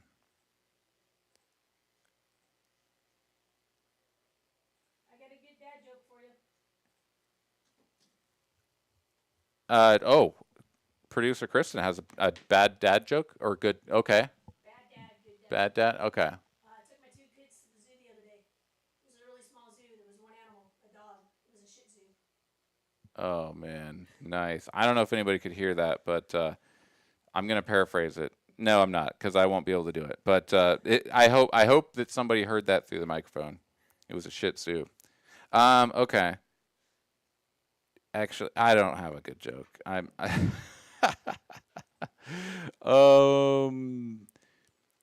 Lee D, what's the straddle rule at PCH? I'm not sure about PCH, but at TCH, you can straddle in front of the blind or in front of another straddle as much as you want, all the way up to all of your stack. And it goes all the way back to the button. You can't re-straddle into the small blind, for example, but you can straddle all the way up to the button. You cannot start a straddle on the button, and if it does somehow straddle all the way over to the button or whatever, it's no last action or ultimate last action or any of that shit. It's just straddles in front of the blinds here at TCH. All right, just trying to click through here. Would I prefer to fight one horse-sized duck or 100 duck-sized horses? Good Lord, 100 duck-sized horses. Because horses aren't particularly vicious, and if you made them the size of a duck, I'm pretty sure I could just like punt them away from me repeatedly or stomp on them. So you make a horse-sized duck, that thing's going to actually wreck me. Yeah, it would have to be 100 duck-sized horses. BR Canteen says, if you're new to poker, would it be wise to let the table know? I guess I don't fully understand. If what you mean is like you haven't played live poker and you're kind of like nervous and you don't know the rules and how to like do everything, then sometimes, sure, you could be like, hey guys, this is my first time in here. Please just, be patient with me and let me know, like help me. That's certainly fine, especially if you're going to like a 1-2 game or something. Like people are going to be friendly. They're going to help you out. People aren't going to be like cutthroat trying to just take your money and, oh, screw this guy. He's new. Let's get him. So yes, in those scenarios, I would say that's certainly true. I would generally not make a habit out of telling your opponents that you aren't experienced at the game, for example, because it is a zero-sum game. They are trying to take your money. But in terms of like learning the ropes and learning how things work, or, for example, the straddles, right? You go into a new place and I've never played here before. Like, how does it work, guys? Do we do button straddles here? Whatever. I'm new to this place. I mean, that's totally understandable and perfect. Let's see. Chef Dud, have I ever played in the Tri-Cities? The Tri-Cities? Sorry, what's the Tri-Cities? I know, like, Minneapolis, St. Paul is like the, whatever, is that? Sorry. What's the Tri-Cities? Ragnar Overby, what site did Lottie play on where he won his seat to the main event down in Houston? That was on the GG Club on GG Poker. It's like a subscription thing instead of a play for money. So you pay a certain monthly subscription and then you just play free rolls, right? So that's how they sort of get around you paying to play, I guess. I don't know. I don't know all the ins and outs of that. I think it was on GG Poker.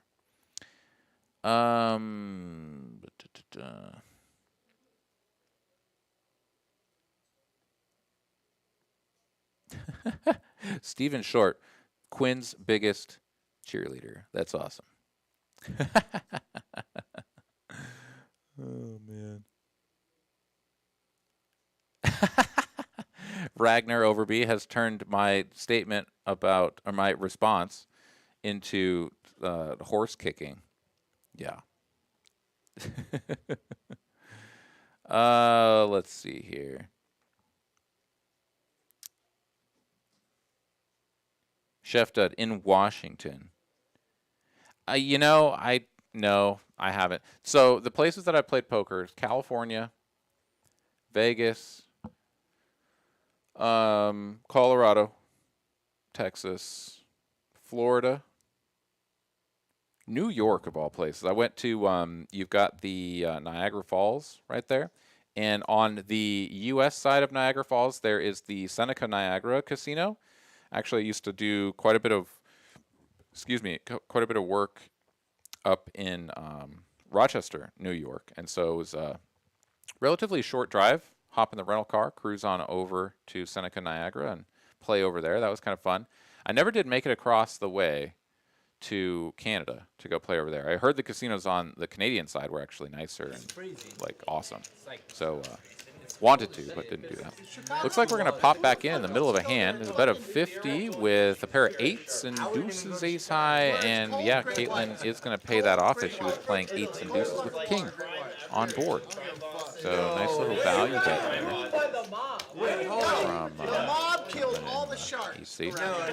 It's not even close. The crime in Ragnar Overby saying I'm going to win an MTT in every state. You know what? I would love to do that. Do like one of those vlogger challenges, like I'm going to turn 500 into 10K or whatever. Like I'm going to win a MTT in every state. That'd be pretty cool, except for the fact that I think it'd be kind of hard to win an MTT in every state. I don't know that every state even has the ability to play a real MTT. But that would be a pretty cool thing. Just like travel around the entire U.S. and you just like stay. I mean, Everything else is Chicago. I mean, it would be impossible But above to that, do on any sort of large scale. But if you just like played like some local nightlies or something, you like go to Montana and you play like the local nightly where like 13 people show up every day, and you just grind it until you win it, and then move on to the next state. And that's like your life. I mean, it would be horrible. It would be just like the most painstaking grind that anyone has ever done. but it would be pretty funny to like watch, participate in.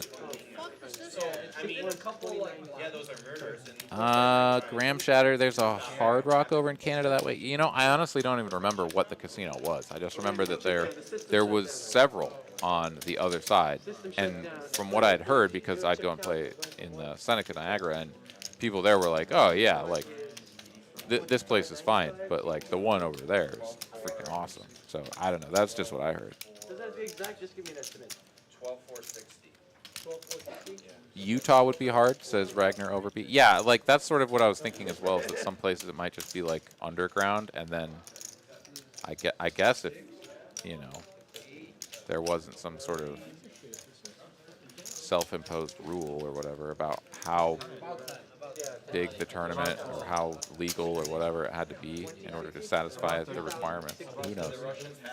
But at that point, it would just be academic anyway. You'd be like, all right, I'm here in Utah, and I've rounded up 9 people off the street, and we're going to play a sit and go so that I can win an MTT here. I guess for it to truly be a multi-table tournament, it would have to be at least a 2-table tournament. My goodness. We're just really going down the rabbit hole here, people. Ike wants to know if I've ever played at Turning Stone in New York. No, I did not. I only actually ever made it over to Seneca Niagara. Oh, I forgot. I should have mentioned New Jersey. There's a black hole in my brain where my memories about that trip to New Jersey are. So most of that I've just blacked out for good reason. But actually, it's leaking out that I did play there. I went to Atlantic City and I played at some god awful place. It was actually nice on the inside, but it looked like a dump from the outside, as do most of the casinos there. At least when I was there. I don't know. They may have redone the front facades, but man, it just weathered, you know.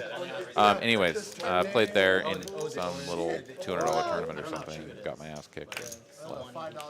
Anyways, Pete here is going to raise it up. 150 to go. Looks like the $50 straddle is out and about once again, and that's just going to get the job done. Quinn not going to defend from that $50 straddle. Yeah, they provided. They should pay. Have I ever played in Minnesota? No, I have not.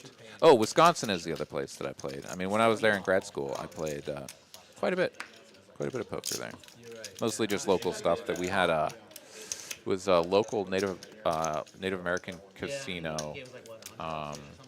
There was Potawatomi down in Milwaukee, and then we had, God, what the hell was the name of that? In Madison. And then they had several locations. I don't know. I'm drawing a blank here, but cool little spots. You know, nothing special. The one place had digital tables where you'd sit down. There were no chips, so you'd sit there and like tap on the touch screens. Sort of curious. It was basically playing online poker, except everyone's seated around the same computer. Kind of weird. But it was fun. You know, whatever. I was like, I live 20 minutes away. Thank you. I live like 15, 20 minutes away. That's a deal. Chef Dud, what do you enjoy playing more, 1-2 or 2-5? That is an easy question to answer. 2-5. 1-2 blows my mind, man. Like, I'll still play it while I'm waiting for 2-5 to open, but good lord. The stuff that happens at the 1-2 table, enough to melt your face off sometimes. All right. Folds. Wait, did Optimizer won? What happened? Oh, Optimizer won. I was like, how did he fold ace-10? He won with ace-10. For like 8 people. I deduct that 2,000. I mean, $100 is cool. Why do you like doing that? Like, y'all bend on me. You know, I don't care. I don't, plus or minus, I don't really care. On to the next one here. $25 straddle. Then I get points. I got like 4. Caitlin's gonna be first to act. No, Pistol Pete first to act. I spend He's off looking at the wall. As he's wont to do, you know, Pete takes great interest in the wall. Okay, he is going to limp the Queen Jack offsuit. I had about a year of that, so. As Caitlin is going to top off. She needs some more ammunition to continue the fight. Slicer will raise to 125.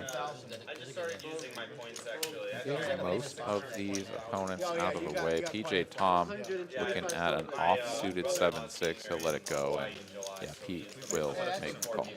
So let's go heads up to a flop. Slicer in position with the lead. JWin doing toe touches in the background. Ace, Queen, 10. Both players make a pair. Pete is best. Also has a gutty to work with. And how about 2-pair here for Pete on the turn?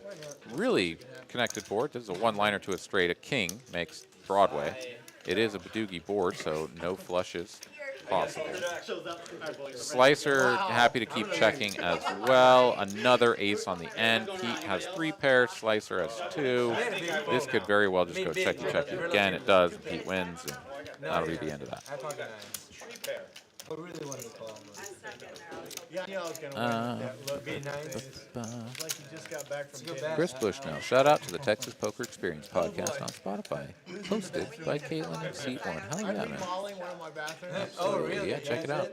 So me and my 2 daughters come home from dinner. It's like you fucking walk up, there's lights on. I have a weird door you can see through. Kind of like hazy.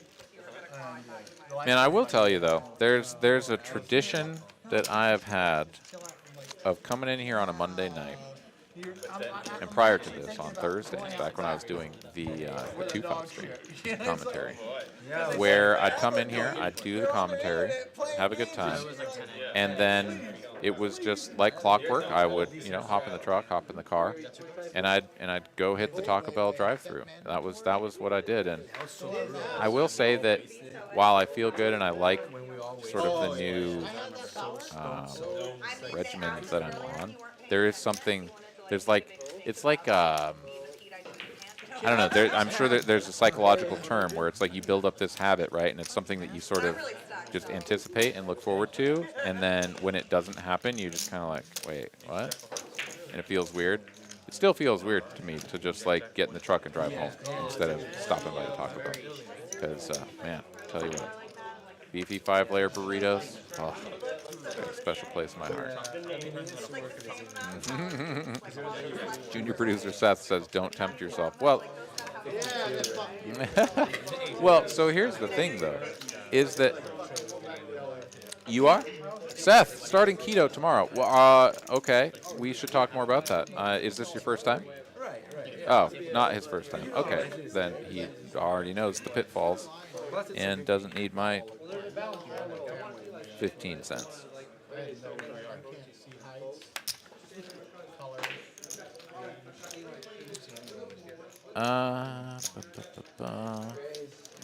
Hakavío, Aaron is commentating ? And you've been on TCH live stream ? Yeah, I'm the one commentating. Aaron McAvoy, Aaron here in the booth, and yeah, I play the 2-5 streams on Thursdays quite regularly. Real hand developing here though, as we've got Ace King in the small blind here. PJ Tom going to come in for the cold 4-bet. Optimizer, the original raiser up to 75. Pier put in 3 bets from the cutoff with 2 red jacks.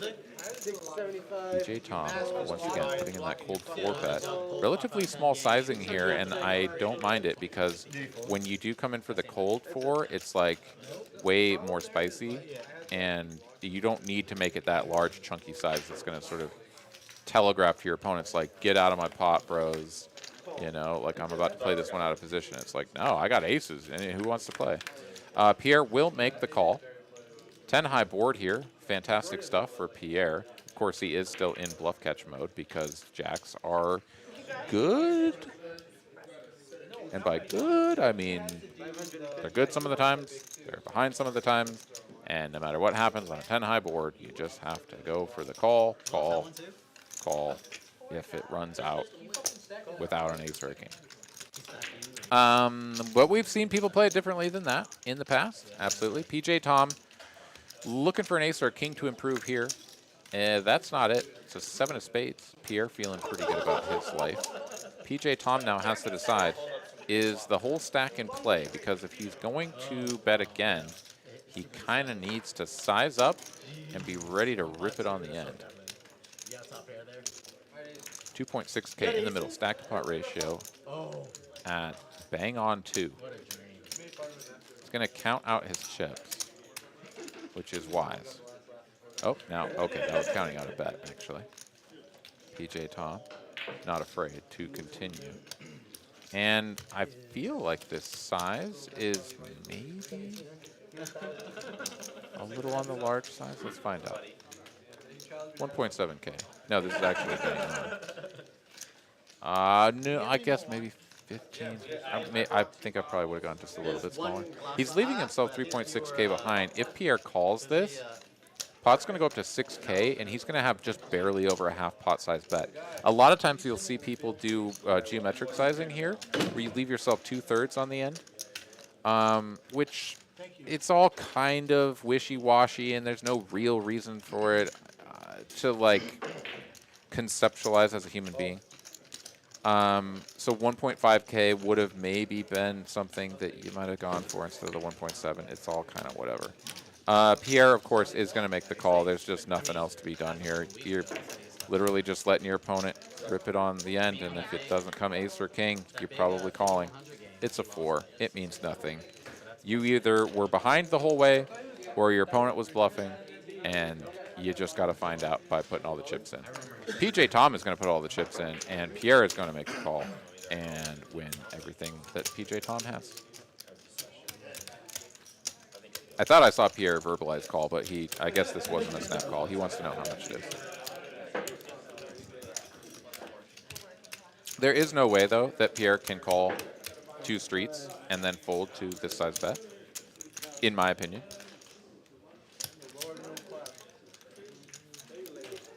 When he's got it, he's got it. Like, you're just going to lose. But if you call down and then fold the river with jacks, then I think you are putting yourself in a position where you can only ever call with queens. Because I guess aces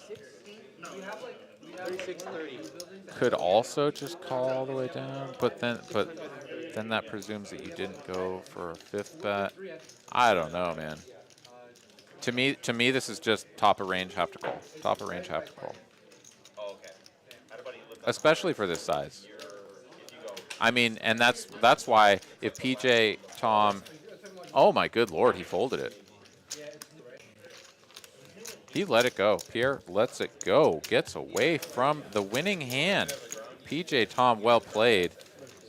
Pierre not giving him credit for the capacity, I suppose, to just run that one all the way down with ace-king. And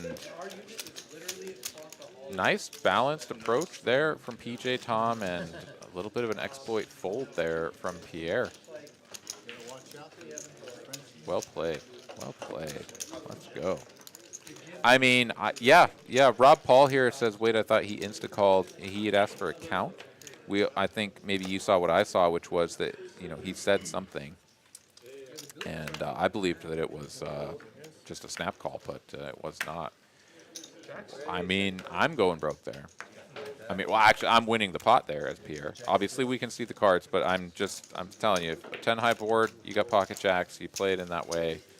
If you start folding that, I just think you end up way too far up in your range. Now, if it had been constructed as more of a geometric sizing, such that it was 2/3 or 3/4 jam on the end, now you can start thinking about letting go of hands like jacks, because you can still have queens, you can still have aces, right? Like, as long as you have enough hands that are still high enough up in your range that are above what jacks were, then it's always okay to keep folding up. Like, once you get to the top, if it's like you literally have top of range, well, you can't fold. Then you're just torching your money. And then you have to start adding in hands that you're calling with on down the line based on the bet size. That was 3.6K into over 6, or right around 6. So that was, I mean, Pierre's getting 4 to 1. He needs to be right 1 out of 4 times. 1 out of 4 times to break even. I think jacks are going to be right 1 out of 4 times.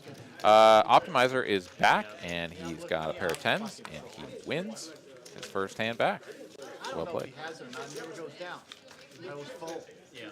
I have a draw and a redraw. And, yeah, medium pair with a draw. And, yeah. It happens a lot, though. You're like, well, so here's the flip side of it, right? The flip side is that we see Pierre call 2 streets with jacks, and PJ has aces, and then he folds the river, and we all sort of like golf clap, and we're like, wow, how do you get away from that? The bet size is so small, you only have to be right 1 in 4, and blah, blah, blah. He still gets away from it, right? Like, we can put ourselves in the alternate universe where PJ actually had the pocket aces, and we would tend to be sort of like more inclined to be like proud of Pier for making that fold. So a lot of it is results oriented. My take on it, which is, I mean, I'm trying to stick with the concept of being balanced, doing things in a more consistent way over the long run, is that you just have to call there and be wrong when you're wrong and be right when you're right, and that's just the way it is. If you start picking and choosing, and like I folded this time and I was right, and pat myself on the back, and I called that time and was right, pat myself on the back, right, like that doesn't work, not in the long run. I just think that's a call. You call 2 streets, still 10 high board, you just gotta put it in there. All right, 3 players to the flop. Queen 7-5, rainbow. Nobody has anything other than Quinn with effective 4th pair and the best hand.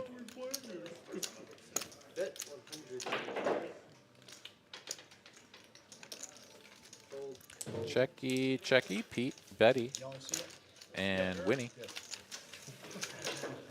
That'll be the end of that one. Looking at the chip counts here, Optimizer buying in for just a couple thousand, so just going to take one more shot here maybe. Or perhaps have a couple of smaller bullets ready to go. We'll see. But 2K for him is rounding out the bottom end of the chip counts, all the way up to solidly into 5 figures. Several players sitting on over 10K.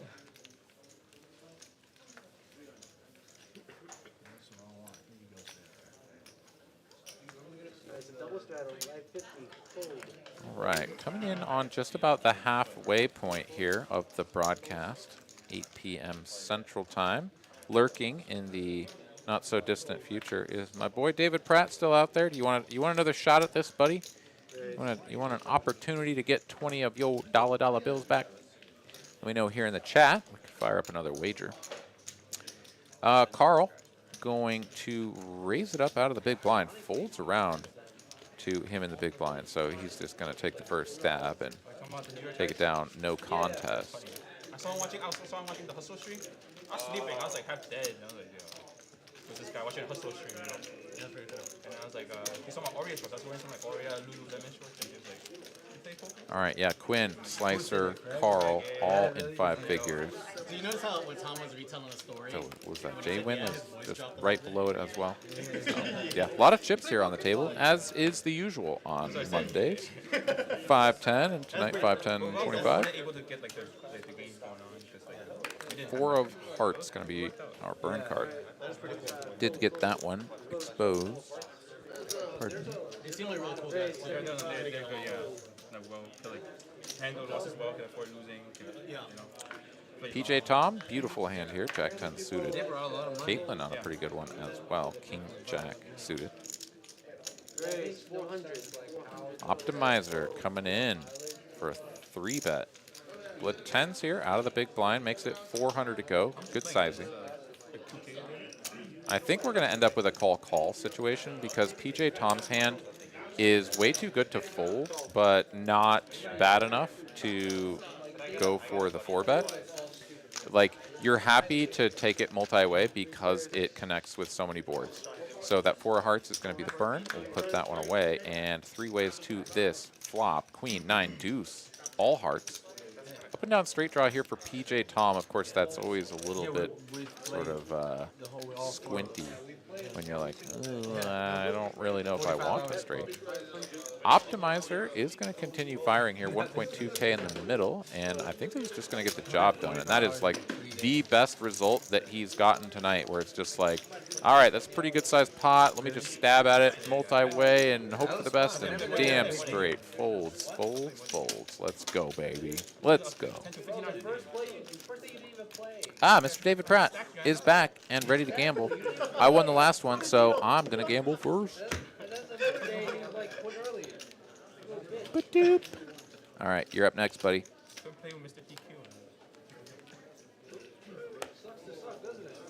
he saw you, he left too. Sorry, Mr. Pratt. No, you said you're going to go first this time? Sorry, no. The winner always gets to choose. And I smoked you. I'm sorry. Unless you could beat a 97. A 9. Oh, you poor, poor bastard. You're getting wrecked, man. Like, I feel for you. This is like my life on the live stream on Thursday, where you're just getting smoked. Oh my God, Graham Shatter, the next gambler got a 96. You still would have lost even if he sniped your freaking 9. That's insane. Sorry, buddy. Running bad here tonight. I mean, that's, you gotta at least feel good about the fact that you still would have lost, even if Graham sniped your roll. Wow, that's. I mean, now, so forget about the Taco Bell, right? Like, David Pratt's buying me T-bones now. Actually, I'm more of a ribeye guy, so buying me ribeyes, man. You're helping me out. What's the fuck Uber gonna do? Like, all right, Caitlin here, King 10 from +2, gonna raise this up to 75. This is borderline for me, but also why not? She's gonna get it through and take it down. Fuck yeah, let's go. It should be literally right out the door. No, you get followed. No, back home. At home. Like the guys that play 52, whatever, Han. All right, I got a question for all of y'all in the chat. Let me know. Drop a 1 in the chat if you are. All right, let me. Sorry, I had a question, and now I'm revising it.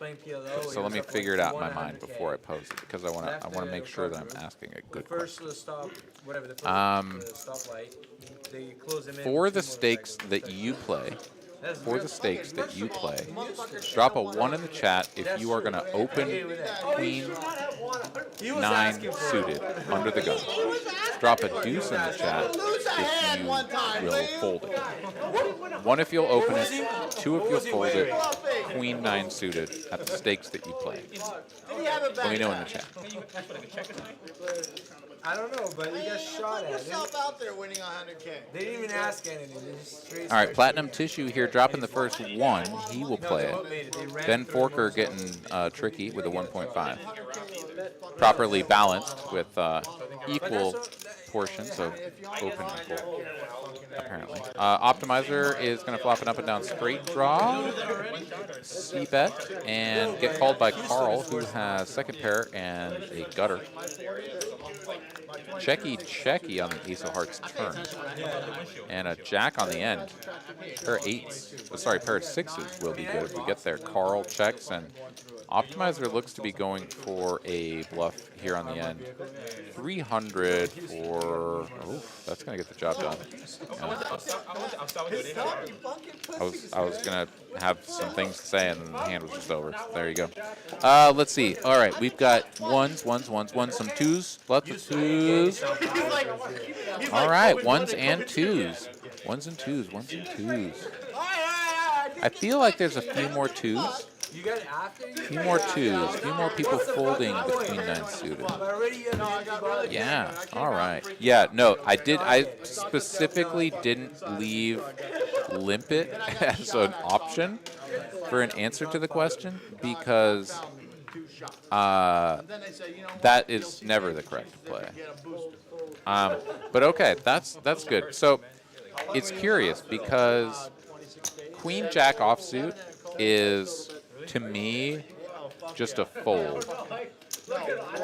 Even at 1-2, I sit down at 1-2, I look down at Queen Jack offsuit under the gun, I just fold it.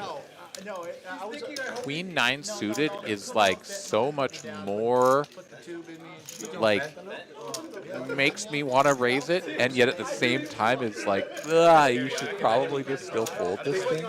But it's very curious. I feel like that is, to me, a better question of will you call or fold Queen 9 suited versus Queen Jack off. But I'm also curious. I mean, hell, we could just keep this going. Drop a 1 if you'll play the Queen Jack offsuit as a raise, or fold it. Drop a deuce. Let's go again. Let's see if the same people have the same answers, or if it flips over. Mo the cat, queen 9 suited under the gun, never. So, all right, very, very emphatic deuce dropped by Mo the cat. So I had to pay the 3,000 deductible, and they paid me 14 grand for being in the hospital. They pay you to be in the hospital. Pay me. So I made It is funny though. 11. So I've done coaching, mostly for I'm thinking about going back. 1-2 level players, and then actually I've had some of my students, step up to the 2-5 and 22 days? do quite well. But Watch TV. the most fun part of And it they give you fed. for me is those first couple of sessions where we sit down and we talk about like, what are you doing right now? And like, let's just put a spotlight on you as a poker player and try to figure out who you are. And it's just fascinating. It is absolutely fascinating for the student in particular to see on paper like who they are. Because for so many of us, especially at lower stakes, when we're kind of just like swimming around and don't really quite fully understand like what we're doing, right? I mean, we've all been there. It's tough to even conceptualize like what your strategy is. Who are you as a poker player? And it's so much fun. So much fun to dig into that with someone and be like, yeah, this is you. And then what do you want to do about it? Oh, it's awesome. All right. Let's see. We're back to deuce, 1-1-1, deuce, 1, deuce, deuce, deuce, deuce, deuce, deuce, deuce, 1, deuce. All right, mostly deuces, but a couple of ones. So, all right, interesting. Interesting. Still people folding. All right. Still seems like mostly people are folding. I'm curious though.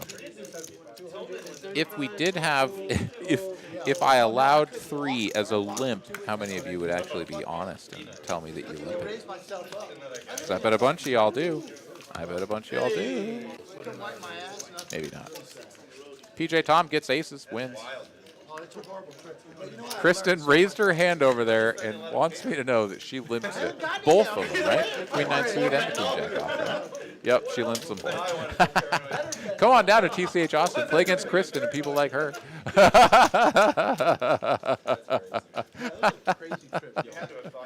Oh my God, I love it.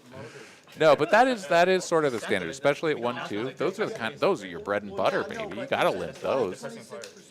You can make a straight, you can make a flush. Let's go. You can make top pair. You gotta get in there. Oh, man, I love it. You changed now. You know it's laughing after that. Oh, Mo the cat once again, all caps here, really trying to get my attention. I sound like a newbie that is attracted by suited cards. Queen Jack off is miles better than Queen 9 suited. You, sir, or lady, whatever gender this cat named Mo might be, have a very strong opinion, and I'm not sure that we share it. No, I still got some residual issues. But I do love the comments. I love your comments, Mo the cat. I love the comments from everybody else. You guys are awesome. Keep doing what you're doing. Never change. Let's take a look at the poker. Pete here with the slightly best hand, ace jack high, is going to fold it. Carl had a couple of draws. And his opponent had ace high, so yeah, pretty understandable. Go ahead and fold the ace high there. Those motherfuckers are crazy, man. They don't give a fuck. They're like, you motherfuckers gotta have a card to sit in my restaurant. I'm like, well, What a game this is, though. I'll tell you what, there is nothing quite like playing this game enough that you start to understand yourself and who you are at the table in order to, well, but I mean, okay, so there's a caveat to that, which is that you have to be willing to like look in the mirror and be like, who am I? What am I doing? Right? And no one in the restaurant. No. observing and identifying your leaks, and then having the guts and having the personal fortitude or whatever you want to call it to be like, look at that person in the mirror, look that strategy in the mirror and be like, no, bad, I have to change you. I have to do something about that because I have leaks, and leaks are exploitable, and I'm going to lose when those leaks are sort of put in the spotlight and That's the result of like the hand is that I have a leak and I lost more or I won less or whatever it is, right? And you have to be willing to identify that and then do something about it. And it's the same with poker as it is in life. We got to be able to look ourselves in the mirror, identify the weakness, and do something about it. So I challenge all of you, whether it's poker, whether it's something in your personal life, even if it's something as small as just a little habit that you have of leaving your dirty clothes on the floor or dirty, you know, cups or something in the sink. Whatever it is, where you walk by and you feel a little bit like, I don't really like that about myself. I challenge you, make a positive change today. Just one little change. Do something for yourself. And if it's poker, think to yourself, what am I trying to accomplish? Think about it, you know? In that moment, you fire out a full pot-sized bet on the river with third pair. What are you trying to do, man? What are you trying to do? Or check back your top two or whatever. What are you trying to do? Maybe it's less severe than that. Maybe there's other stuff going on. I don't know your life, but challenge yourself. Pierre here goes for the check raise here. Has a pretty good combination of Broadway cards to block a lot of his opponent's value. Of course, his opponent did have top pair. Got him to lay it down. Pretty strong stuff right there. Pierre putting on a clinic on how to make people fold. Also let us know how he folds in certain spots. Little jab there. Love you, Pierre. Let's see. We had something in here. It looks like a David Pratt into me for 60. That's right. Got to run. We'll settle up next time. All right. Yeah, man. I got the note. We're ready to roll. Good hanging out with you. You have a good night. See you again soon. All right, 5, 10, and 25. Yeah, 85% accurate. He got his 8R on. I can't. I lived in college for like 8 years. What's that mean? Over to Pete here. Got ace-8 suited. He's going to limp it. Wouldn't recommend that. Slicer, waking up with the KJ off suit on the button. He'll do the raising duties. Optimizer going to get brought in here, and Pete, if he's going to limp, he's got to make a call and go to a flop. 3 ways as the meat in the sandwich. Going to take his time, but of course he's never folding. There it is. All right. 3 ways to a flop as predicted. Optimizer will be first to act out of position. Couple of 7s. Slicer in position with the pre-flop lead. Jack right in the window, 10 and a 5 behind it. So Slicer will flop best. Friends, man. Both Pete and Optimizer with pretty mediocre holdings should be folding to any C-bet, which is expected to come here from Slicer. 405 in the middle, bets 150, 250, so 2/3. And yeah, 2 quick folds incoming. Move on to the next hand. His eyes slant so wide, you just know.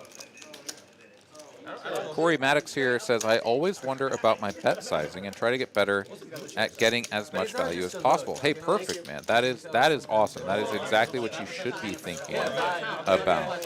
And the thing is that for a lot of people, they sort of have a natural inclination to what is it? Just sort of make impulsive bets. Like there's a certain number that feels big. Like, let's say that you're a 1-2 player, like $50 kind of feels big. Doesn't matter how much is in the pot. It doesn't matter like what the action is. Like $50 kind of feels big because that's like 25 big blinds. Maybe you're not even thinking about it as big blinds, but it's like play 1-2. You're limping for 2. Maybe somebody straddled for 5. You're limping for 5. You're doing that a lot. $50 is a lot. So you get to a spot and you have a good hand. Oh man, I'm gonna bet $50, right? And it's like, dude, if there's like $350 in the pot, like a $50 bet is pretty small, right? Or I've seen people go the other way, where it's like 1-2 and somebody, you know, opens to 15. Okay, this is a bad example. Somebody just opens to $50, right? And you know they got aces or something. Oh, open to $50. I want to bet big. I want to get max value. So yeah, bet sizing is huge. Queen 9 offsuit here for Quinn, but he's playing this one out of the straddle, defending his 50 out there. Slicer is going to get out flopped. Checky on the flop, as the pocket jacks don't benefit a ton from betting that flop. I do like the check back here from Slicer. It's a 5 of spades, though, on the turn. No, sorry. We're still on the flop here. And my goodness, sorry, the action was all messed up. Carl is in his hand. Sorry. All right, so Carl is in the hand. He's got a couple of 4s. So this is checky. Carl bets and 2 calls. All right, this makes a lot more sense. So when check to Carl, Carl can bet with range. So it makes sense for Quinn to just make a call. And then Slicer, because his opponent can just be range betting, is like, jacks are still going to be good enough of the time. Can come along. Another queen on the turn is actually really bad for Slicer. However, when Quinn is the first person to start betting at this, unless he makes this really small. Oh, he might make this small enough. 450. 475, half pot. Okay, never mind. Sorry, for a second there, I thought there was just a couple blacks in there. If he made that small enough, then he could almost get a crying call out of Slicer, just because he could be the guy who value bets 9s. Now, it didn't work out that way. He went for half pot, and it's just going to be a little bit challenging to get something like jacks, or even aces or kings to call. There's no drones. Don't worry about it. We're not trying to kill you. Not sure if aces or kings would play that one. Because they would see bet flop most of the time. Yeah, no, I think if you're going to target jacks through 9s there, something of that nature, you probably want to go smaller. But, you know, again, this is just top-down view. All right, the massages never end for our boy PJ down there. The lovely Victoria from Texas Royal Touch, licensed massage therapist, coming on in. I have a play to hit in like 2 hours. And PJ gonna sign up for another one. Warning you. All right, JWin here versus Pete. Dominated position for Pete with Queen 10 offsuit. We'll be playing this one in position. No, Is this it's medium too late pot? to take it off. If this is medium pot, what's large pot? After limping initially, JWin squeezing, King Queen. Heads up to a flop. Jack in the window, 10 and a 4 behind it.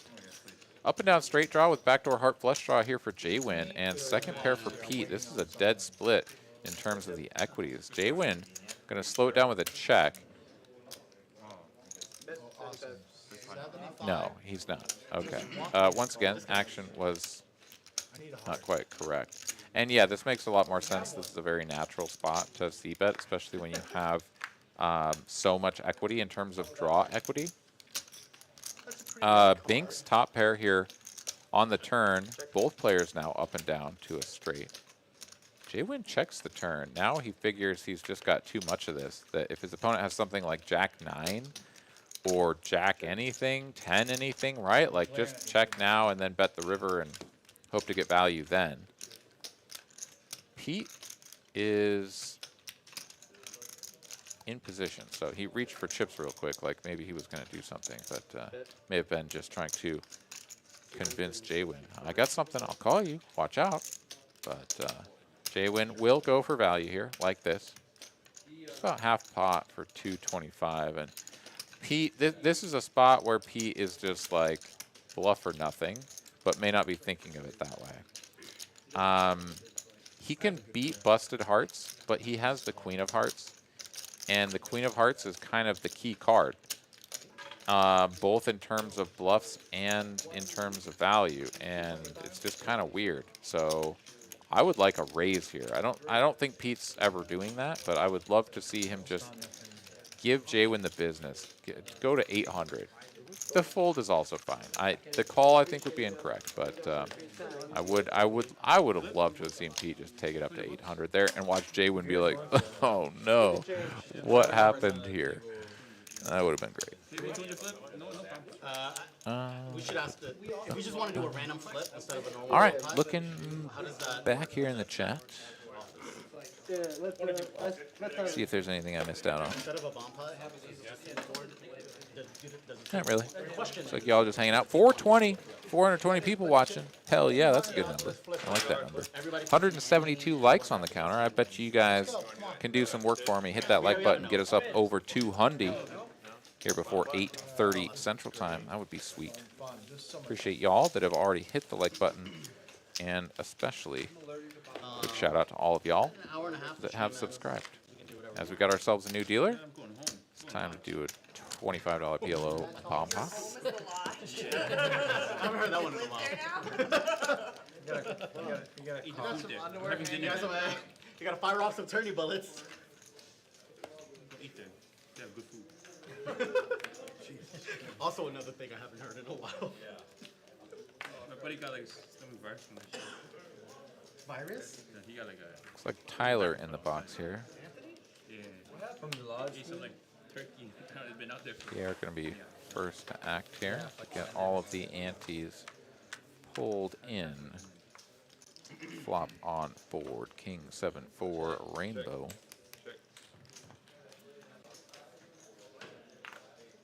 what's in there? 25. 175 is the bet. All right, what are we working with here? It looks like we've got up and down straight draw here for Pierre. Some pretty mediocre holdings. Top two for PJ Tom, though. He's going to go ahead and put in a bet. See if he can just take this one down before any additional draws come in. As that's sort of the name of the game here with PLO, is having draws and having shots to improve to nutted hands. Deuce of diamonds on the turn is basically going to crush all of the dreams of the drawing folks. Pierre did make the call to see one more street with the up and downer and the pair of sevens, pair of fives in hand. And I think now you're just totally toast. 475 is the bet from Pierre, though, actually. Pierre is going to donk at this. Is that correct? No. No, PJ Tom bet. Yeah, no, that didn't make sense. Okay, Pierre checked it over. This was a small continue and a fold. Yeah, no, that makes much more sense. Like more than that, 5 lines. I felt like I haven't seen him in PJ Tom taking it down with the top two picks.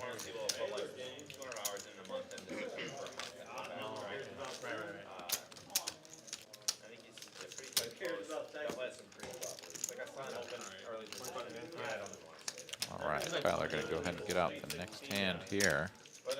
It's Pistol Pete. Oh, he's back. Back and ready. I bet you 6 is gonna win. $10? 20. 35. With a hand that sucks. So he'll fold. 66. You wanna do flip for massage? A lot of hands that suck Color. and will be folded. Okay. Over and around to JWin, who is displeased with the fact that his hand also sucks and will be folded. Pierre says, yeah, I can open. And he's got a hand that sort of doesn't suck. That's kind of, that's sort of the best that can be said for ace 10 offsuit. It sort of doesn't suck. You were underdog right there. But you got red or black? Ace 10 offsuit. That is a hand that Oh, thank you, sir. it'll get you into trouble. You know, because it's an ace. It's got a 10, so you could use both cards. You could make Broadway, right? Man, when that son bitch is off-suited, I tell you what, man, ace 10 off-suit, that thing will get you into some trouble. Oklahoma City. You have to be very cautious playing that hand. It sort of doesn't suck, but it kind of does. It's just a real bitch like that. But, you know, we don't have to lament that too much because Pierre just won with it. Slicer here, going to open it up. Jack 9 suited, beautiful hand. Optimizer, just going to play the ace tray diamonds as a call. That will invite JWin to squeeze here from the cutoff with a couple of red 9s. Back over to Slicer after PJ Tom lets go of the King Queen, Pete the King 10. And yeah, Slicer, I think, fairly trivial fold there. And Optimizer, after playing the ace tray as a flat, you can't get frisky with that thing. Just let it go, and JWin will take it down. Nicely played squeeze, good sizing, and wins with the 9s, which is always fantastic. You know, you've got a pair, your opponents don't. Cool, like, you still just want to win, because there's so many bad runouts. Take that shit What's down. available? What's left? 10-10. We use 10-10. Oh yeah, I'll take that. What's the, how much is buying? Hakavillo, how did massages and poker become a thing? Honestly, I think that massage at the poker table is like the perfect realization of free market symbiosis, How does it work if you? where you have a bunch of mostly dudes hunched over a table for hours and hours at a time that get stiff and sore from sitting there hunched over said table. And there being a just perfect opportunity for massage therapists, mostly female, to come in and provide a service, right? Like, it's just absolutely brilliant. Absolutely brilliant. Fantastic. I don't know when it first came about. I have no idea, like, when the first massage at a poker table happened.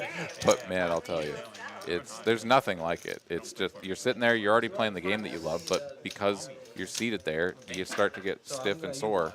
And you can also have, like, a fantastic licensed massage therapist, like, take care of you. It's awesome. Nothing like it. Especially here at TCH Austin. Some of the best massage therapists here from Texas Royal Touch that you could find in the business. Come on down, hang out with us, and get yourself a massage at the table. Pete here is going to get wrecked on the river here. Slicer will make the toppest of pairs after Pete was holding the toppest of pairs for a hot minute. Yeah, I'll play probably Thursday. Checks it over to Slicer here on the end, and with 1K in the middle, he's going to bet just a shade over half pot. 575 to go. Tough spot here for Pete. You block Broadway, but like, ugh. The ace just always sucks. You always hate to see that ace. I could see Pete calling. I could also see him folding. This was a check, bet, call, so 2 barrels here from Slicer. Now the 3rd barrel for the relatively small size here on the end, right? Like, this went 75 on the flop, 325 on the turn, and Pete was feeling good about his life. And now this is like this little call me bet on the end. 575? The dude's bluffing with like broken spades or some missed straight draw, like 7-8. Wouldn't the dude hammer it for like 1,300? Why is he betting 575? Pete squinting at this, he's got to feel like he's in, you know, the trap, and it's about to be sprung on him if he calls. But you can see it in his expression. He's like, I had the best hand. Now I'm like, I don't know if I have the best hand. Not to brag. What do I do? I got my first haircut today. Where'd you get it from? I'm looking for a barber. I could see him go either way here. He's gonna make the call. Yeah, it's just a terrible run out. It's a 3-outer there. No. King gave him the Broadway straight. So 7 outs. Binks it. Bad spot there for Pete. Pay off. Let me see your hair, man. Come on.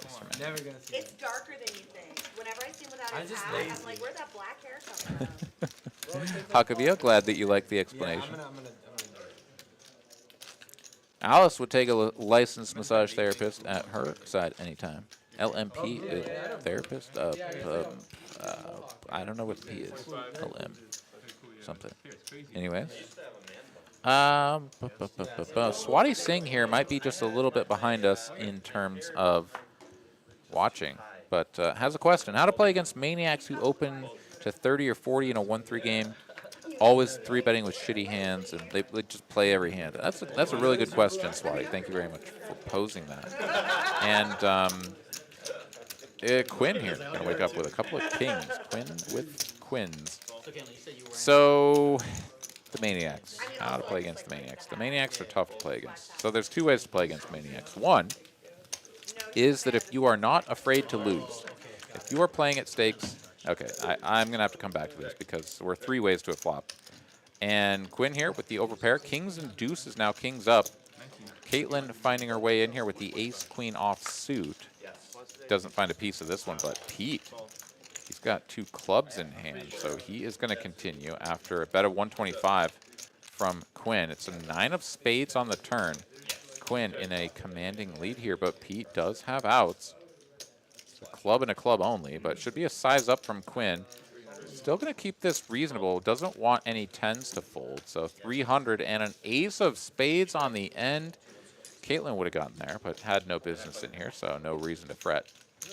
Pete, though, is on dog shit, and Quinn will just check it back.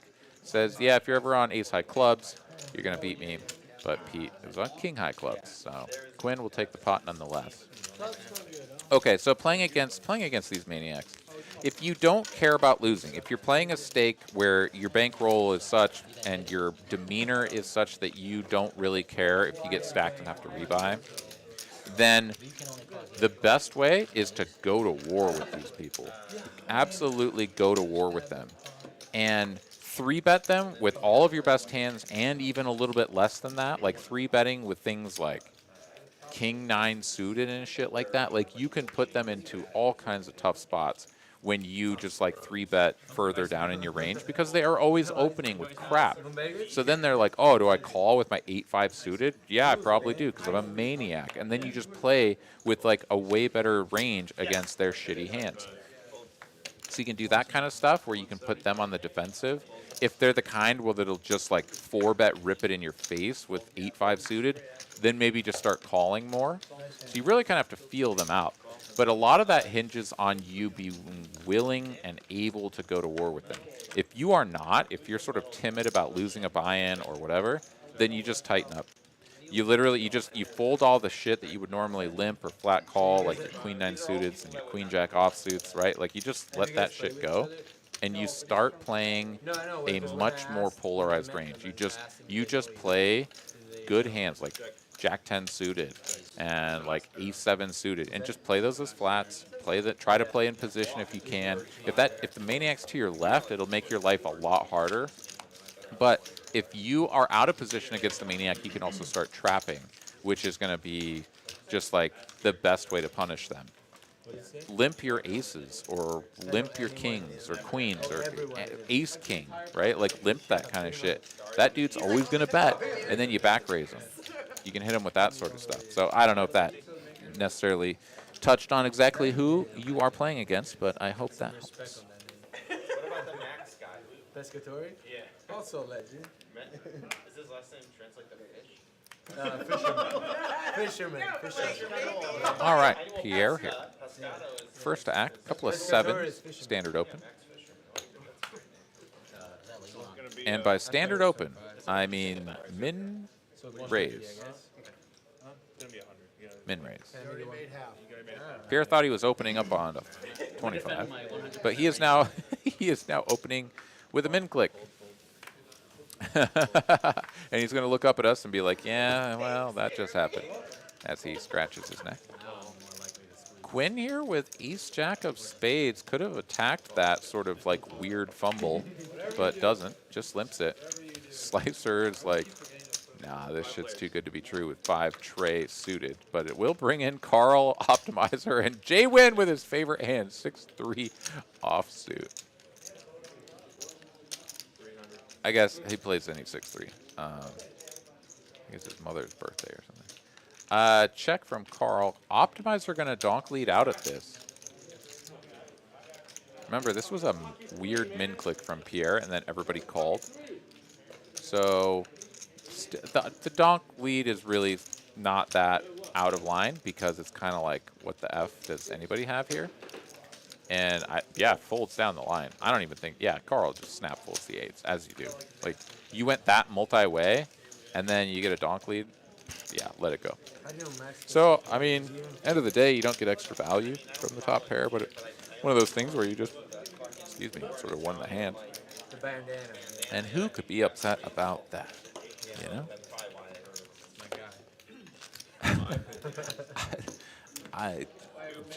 I looked and saw the all caps in the chat, and there's just some stuff happening in there. Tell you what.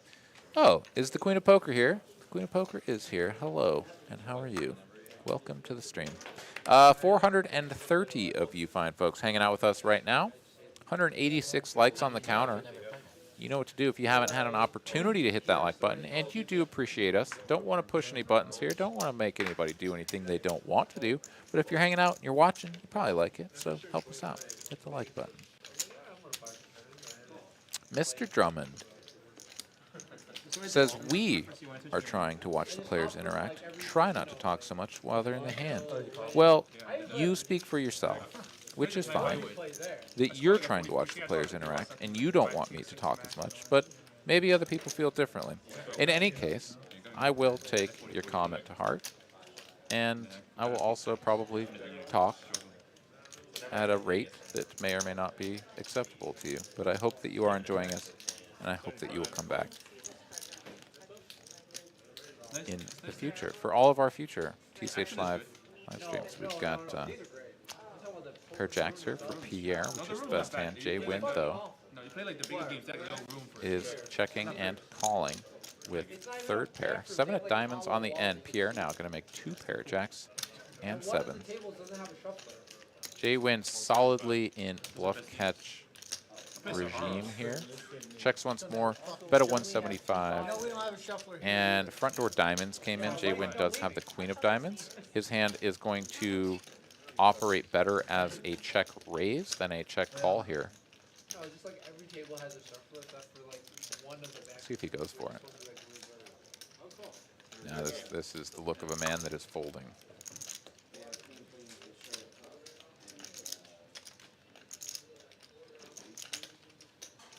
There it is.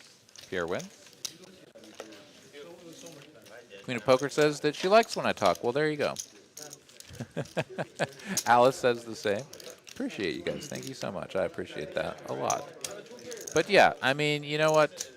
Everybody's got their own opinion. I do know that y'all can hear the table audio at a different level than I can. I specifically have it turned down because it's very distracting. If I hear too many like chips clattering and people talking and everything, like I don't know why my brain doesn't handle that well. So I have the audio turned down a lot on my side. So I do know that there are times when there's stuff happening at the table, a conversation, whatever, and I am chatting away. To those of you that wish I would not, I do apologize. But we shall persevere. Pete here shall persevere with the 10-9 suited, the raise to 100. Pier will defend, as will Quinn. 10-5 off, even for Quinn. He's hasn't played enough hands in a little while. Needs to get in there. I did it this year when I went to the tournament in Rio. I walked in the Aria. Oh, Aria to Mansley, back 4. Check, check, check. On the flop, 9 of diamonds on the turn. Perfect spot for Pier to come out with a probe. I expected longer. He does. 250. I walked one time from Mandalay Bay to like Aria. Over 3/4 pot size bet here, and unless somebody has something, they really should just be folding. Pete, though, picks up that pair of 9s, and he's not going anywhere just yet. Pierre does have top pair, so Pierre, P8 is behind. Pete is behind, will still be behind, and Pierre should be going for an additional value bet here on the end. Something relatively moderate, though, half pot. 375, exactly, just under half pot. Yeah, very quick call from Pete, and value city for Pierre. How to get there. Okay, cool.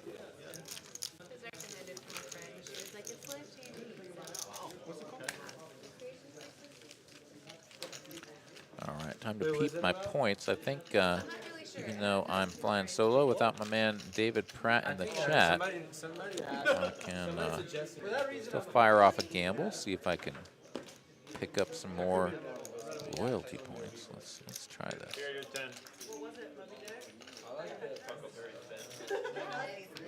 Oh yeah, I'm back up to 2480. That's right, I hit that 97 or whatever. And cool. All right, Joe S and me both rolled over a 50, so we're both pumping up those loyalty points. Let's do this. Let's go. Caitlin here, waking up with a couple of JWins. Now what is it about? They need representation. Raise to 75. JWin, 5-4 suited. Call out of the small blind. Don't hate it. Says he folded. He didn't. Oh, he even 3-bet is what he did, which Yeah. I mean, I suppose if you're going to play that one from the small blind, it's better to raise. He does make the raise. Let's see if Caitlin goes for 4 bets or plays this as a call. Plays it as a call. There we go. Ace high board with a queen as well. Pretty gross. Checky, checky, though. And another diamond here. Let's see. JWin here now with just absolute complete aids of a hand. So let's see if he bets here. I'd honestly like to see him, yeah, just stab at this. Caitlin, though, she should not just give up on this. It's weird, but she shouldn't. It's really weird, but she shouldn't. And I like this. Yes, let's go. Let's go. She makes the call. And now JWin, let's see if he's got the guts to go for this. What does he get on the end? It's a 6 of diamonds. He has just nut bottom of range. This is the worst possible hand he could ever have. He's got to bluff it. He should bet 2 pinks. And then Caitlin will go into the blender. But he's going to give it up. Check over, and Caitlin should I didn't know, just but I heard it was check I behind. haven't started yet. I'm going to. She's going to bet. This is a similar spot to the 10s earlier where she could turn her hand into a bluff. But I think it's a little bit different. She was in position, and when her opponent gives it up there, How much longer? I don't know. I mean, I guess it's fine. No, it's turning the jacks into a bluff is actually totally fine. I just think that 75 minutes? the block Normally we bet. wait till like 1 or 2. That sounds fun. Sorry, romance. You have to think about that one a No, little but bit longer. it bothered me that all The y'all. block bet with the middling diamond is a much more likely result from your opponent than a check. So you probably just win. You can always get the queens to fold. Maybe some bad diamonds. I don't know. That one's actually good. Actually, turning the jacks into a bluff is actually probably preferred there. So good job, Caitlin. Well played. How are we doing on wine? Oh man, there's some funny stuff here in the chat. Let's see. Oof, tough roll there, Timothy Pratt. Sorry for that one. B Townie 6. Any recommendations on books for poker theory, old school and new?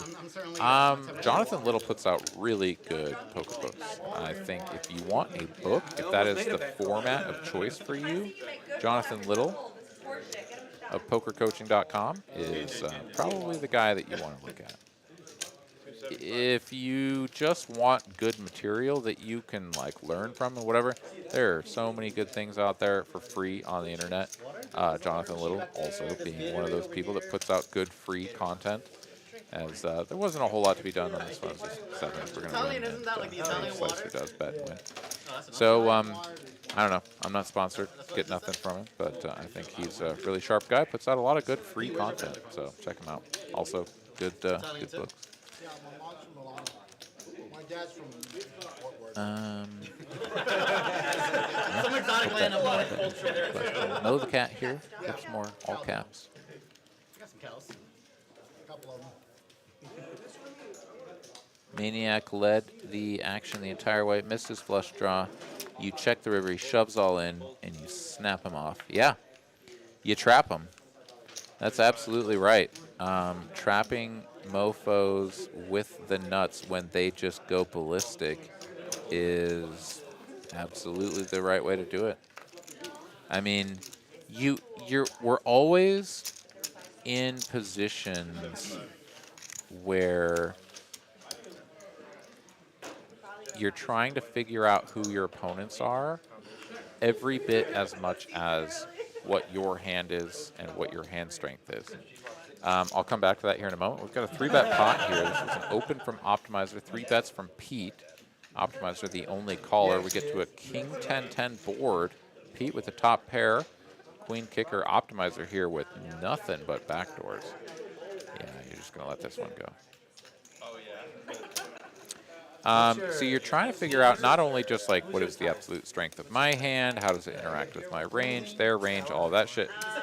That's all secondary to like who your opponent is. Like if your opponent hasn't played a hand in 2 hours and they're just a total rock, and then all of a sudden they 3-bet somebody or you, like 3-bet you to like 5x, like they probably just have it, you know? And like, even if they don't, So pretty much let them have it. Be done with it. Leave it alone. Let the rock just kind of like have their hand and move on to the next one. And then the opposite is true. If you got this maniac who's playing 9 out of 10 hands every orbit, and they're 3-betting 3 out of those 9, and, you know, always showing down just like complete ridiculous nonsense. Like, you have to use that to your advantage. If you're not, then you're giving up on Very sexy, but I was There's like green eyes too. the whole, I was too nervous to you seal know, the deal. adapt and I think I told you I was like joking with all the conquer guys. I was like, or if you want to something do it, I was like, that I'll smash is that out guy. there. That's, I mean, that's what we're doing, right? Adapt and conquer Because I thought at the we poker table. Figure out who you're up against. Figure out what strategy they're playing. Do you like Use poker your playing? strategy that counters them. Employ it fearlessly and aggressively. Take it to the man. You like jocks or nerds? I would say jocks. Out of all the girls, out of all the guys that she said is like yeah. good looking, they're all been Looking up in pretty here. jockey. I feel like nerdy guys don't like me because they want to be the smart one in the relationship. 420 viewers again. It's a good number. Pretty high. 5, 10, 25 here. Slicer in the blind. Carl gonna be first. He's Man done. might be married, but his wingmanship is still there. It's more folding. My finger muscles are. Pier here raised to 75. Ace queen off suit. Great hand to have in the hijack. Pete here with a bad ace is going to call. And Slicer will complete from the straddle third blind as well. Ace high board here could be tough for Pete as he is the effective stack, 1.8K. Flop top pair, backdoor straight draw. Does make the call, picks up the gut shot here on the turn. Pier in a position to continue going for max value against all of his opponent's aces. 435 in the middle. Needs to build this pot. If he's going to get all the chips in the middle, this needs to be full pot or more. 500, there it is. Overbet to the pot. Pier is a sharp cookie. Understands the stacks, bet sizes, all of it. That's why he took me for all of my money the other day. Because I had a perfect bluff catcher, but guess what? He just drilled the gutty. That'll do. That'll do, pig. All right, 935 in the middle with the $500 bet from Pierre. And Pete here in a tough spot, but what do you do with ace-5? You found yourself in this damn place, and you're out of position. You got top pair. You have a gut shot. You can still improve. This is why the overbet in this spot is just so brilliant from Pierre. It just puts him to the test. Oh, he's just going to rip it. And, yeah, I mean, Pierre's not folding this one. Good Lord. I said that about the jacks. And I was wrong. We're going to get a count. And Pierre really has to call this one. If he folds this one, then I'm going to send a small gnome to go and twist his nipples off. I don't know where I came up with that, but that's what's going to happen. There are gnomes out there, by the way. They exist. They're real. No, it was a call. All right. It's a call, and yeah, Pete loses.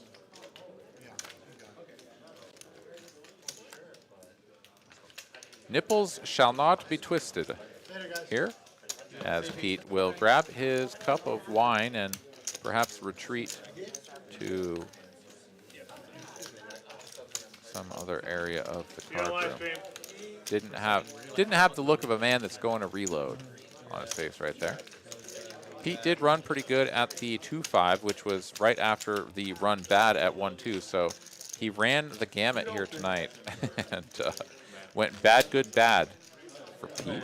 Pistol Pete, great guy, fun player, and he will be missed from the stream for the rest of the evening.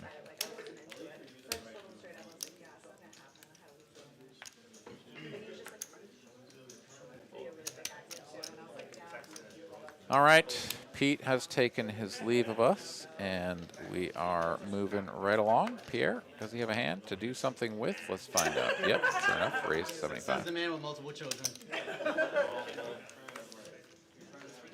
Quinn will make the call here. 6-5 suited. I wish I heard that. Caitlin will not repeat the mistakes of our friend Pistol Pete. Folds the ace-5 offsuit. Never been horny and changed. Called the guy to come over, Yeah. and then on his play way that. over, she said, Yeah. Couple of 8s and a deuce. How 2 diamonds, 1 heart. Carl When I was in college. in the mix here as well from the third blind. Virgin or no? I was like, I had a weak moment. I was Has an interesting Yeah, that's decision just- here. I think this is a defend. I remember. I really do. I was in college. I'm not saying it's great, but you kind of need to peel one off. 4 of clubs, not what you're looking for, so it's sort of like a peel one off. If your opponent bets the turn, you're just totally done with it on this card. But if they ever check back, you've got some opportunities to take it away on the river. And every once in a while, you pick up a card that's actually good enough to continue yourself. Here we go to the end. 9 of diamonds. Front door diamonds comes in. Carl with the decision. Does he ever rep the diamonds and try to get his opponent to fold a pair or ace high? Seriously, like a bet of 125 here is like kind of cool. It's tough to go pole. Oh no, never mind. It's not tough to go polar. He's gonna give him the 2x over bet. Not quite 2x over bet. This basically puts Pierre's range in a vice. Because if Pierre ever does check back, well, but he's not. Front door diamonds was there. He should only ever check back like aces with the ace of diamonds, What's that comedian? which would be a snap call. So love him. Why did he get 2 dice? I honestly think that Carl, like I like what Carl did there, but I also think that he could have accomplished it with a much smaller size. Because Pierre just really never had anything. But guys, He like, just really never had see that anything. girl behind the And if your dumpster? goal was to get this out of you could have been a lot less, right? She's the one. But I mean, I like the play. Carl clearly knowing the dynamics of applying maximum pressure. So good stuff. You love to see it. But you know what? I got it back because the guy did it to me the other day. I was so incensed. I was in Vegas. All right, a couple of 9s for Pierre. Gonna raise it up, 75 to go, and guess what? One taker, optimizer out of the third blind. Natural check to the aggressor. 9s should bet here a lot of the time. It's sort of a range bet spot. Pierre probably bet 100. 75, yeah. Optimizer, it's sort of an obligatory continue, as it's really hard to connect with a board like this as the pre-flop aggressor. Certainly they can have something like king, queen, or whatever. Now this is a spot where optimizer should really actually get toasted, because Pierre is going to check it back with queens and 9s, 7 of diamonds on the end. Optimizer should check once more, and Pierre can go for value town. And, oh, God, if Pierre hits him with the 450 or the 500 here, and Optimizer is then like, God dang it, you're trying to push me off a chop, makes the call, Pierre wins a good one. Pierre should be going big here.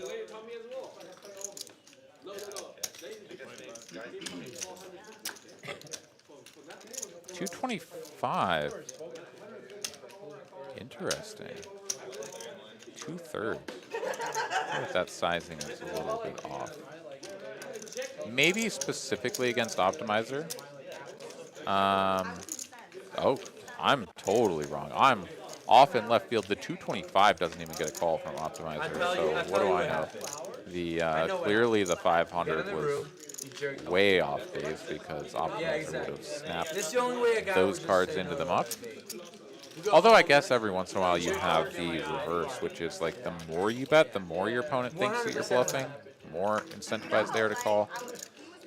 The 2/3 there just looked really value-y, and yeah, on a board that dry, it's tough to go 2/3 ever.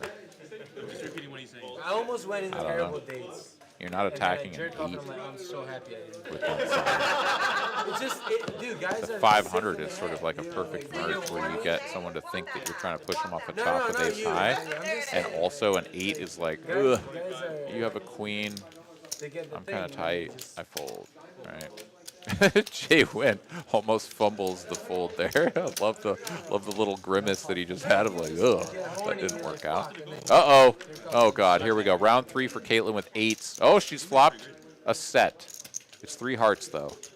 8s have not been kind to Caitlin. She's going to check it over. Slicer's going to continue with the gut shot. 150. She's going to a little more than click him up. 400 to go now. Slicer. I mean, his hand is just 8s. He should fold. He does. Okay. Caitlin wins with 8s. Let's go. 1 out of 3. 8s do not fuck up Caitlin this time.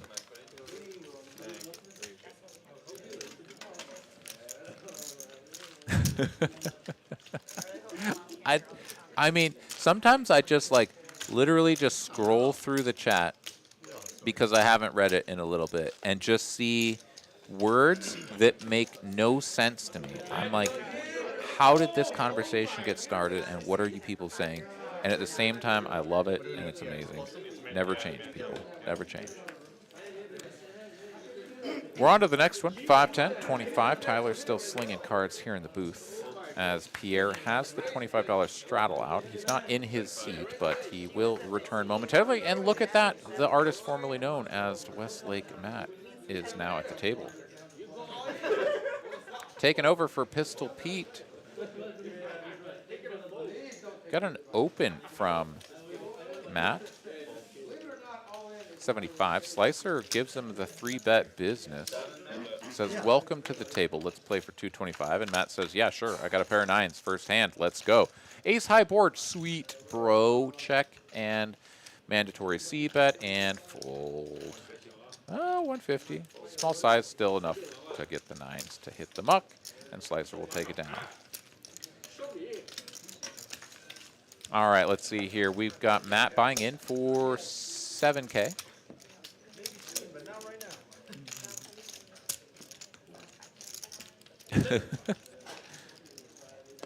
Queen of Poker says that she's hilarious and I can't laugh. I can laugh. Happy to laugh. Hell yeah. You guys are awesome, man. Oh man. Do love to see it. Love to see it.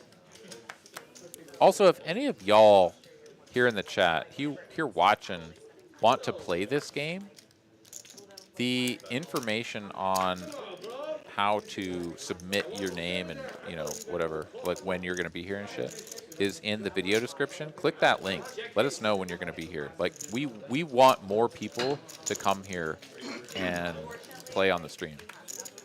I mean, you could be the next person, like, seated at this table, showing us how it's done. Click the link. Tell us when you'll be here. Come on down. Quinn has found a really bad time to squeeze. And yet, it makes perfect sense because this is hijack open, small blind squeeze, and Quinn on the king-queen offsuit. Perfect spot to go for it. I actually really would like to see JWin flat here, play out of position with aces, which is tricky, and they're really deep, so JWin would love to get more money in the pot now. But the trickiest part about this is that this is hijack open, small blind 3-bet. So you really don't want to push out your opponent's stuff like this. He can have king-queen off, he can have king-jack off, he can have ace-jack off, ace-10 off. JWin is going to build the pot now. This should probably just end it, though. 4 bets, 1.8K. I think even given the price here, Quinn playing in position should recognize that this is kind of a nutty spot and let it go. Yeah, he does. Well played, Quinn. Well played, Quinn. Because you're so frequently dominated at best. Ace king, ace queen, right? Where you can still make a pair and like defeat them. And then the rest of the time, like with king queen, like they have aces and maybe jacks. But even with jacks, like just let it go, man. Really well played by Quinn. So far, I think Quinn has really played well tonight. I know Steven in the chat has just been lighting him up, giving him all the praise and saying some pretty funny things about how he's run him over in the past, but no, it really seems like Quinn knows his stuff, man. I like it a lot.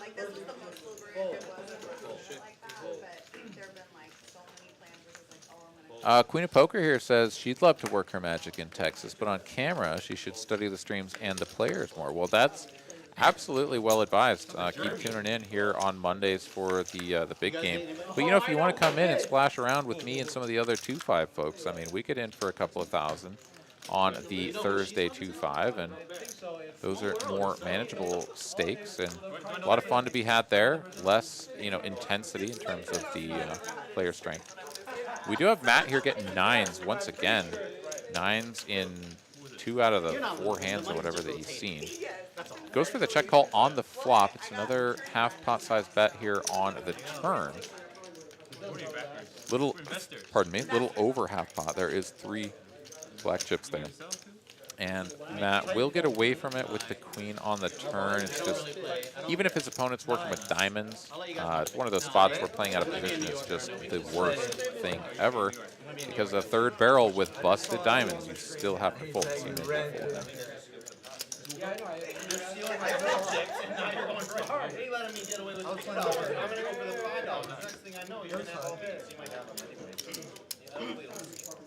Is there any game going over there? Probably not if you're here. Yeah. You need a crew. We need a crew, man. Too hard. You need a crew. We need like the right people. Like. To start a good game. Yeah, I'm down. I need to sober up before I drive. Brandon Peters, how does experience play into the application for the table? So if you mean you're talking about like if you want to come in and play, right? Experience has nothing to do with it. Like if you want to come in, you're from out of town, or specifically you have found out about this game because of watching TCHLive on YouTube. It doesn't matter, man. If you have the money to buy in, even if it's a min buy, 2K for this game. Come on down, man. We'd love to have you. The 2-5 game is match the stack after a maximum buy-in of 1K. So like you could come in and buy in for 1K on Thursday for the 2-5 stream, have, you know, a backup bullet or 2 or something like that, and play at very manageable stakes with, you know, whatever level of experience you have. We're not going to, you know, sort of railroad you because you haven't played as much before or whatever. I mean, anything. If you want to play this game and you're gonna come to Texas, like, dude, we'd love to have you. Doesn't matter. Oh, it ran for a couple of hours. It was That's what it was. Yeah, I was looking for a game last night. It broke. When you look around TCH and stuff. I mean, oftentimes what we have is, I mean, so we haven't really seen much of Carl, PJ, right? Like, I mean, these are sort of Quinn. I think Quinn's played once or twice before, right? I mean, like, these are good players, right? Come in from out of town, be a good player. Like, come into Texas and show us what you got out of California or New York or wherever you play from. I mean, if you want to come in, represent, or just whatever. I mean, it's awesome. JWin here flops a pair and a flush draw. Pretty good spot. And Caitlin misses out of the straddle. So she's done with it. Unfortunately for you, I would have. Okay. So it wasn't great. Good. How you doing today, Maddie?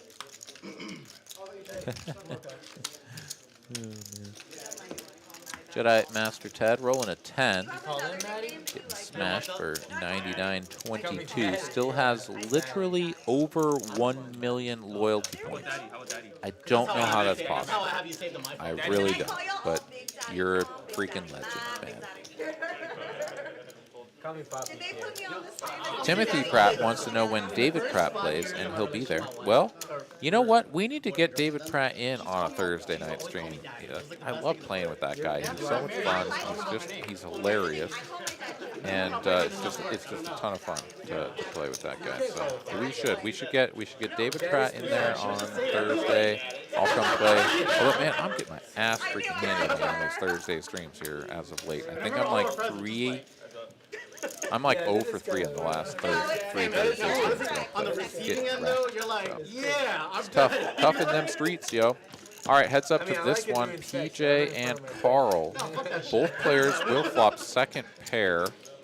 3 clubs out there, so pretty tough spot. PJ in position, though, mandatory call. Ace of spades on the turn. Both players will pick up gut shots.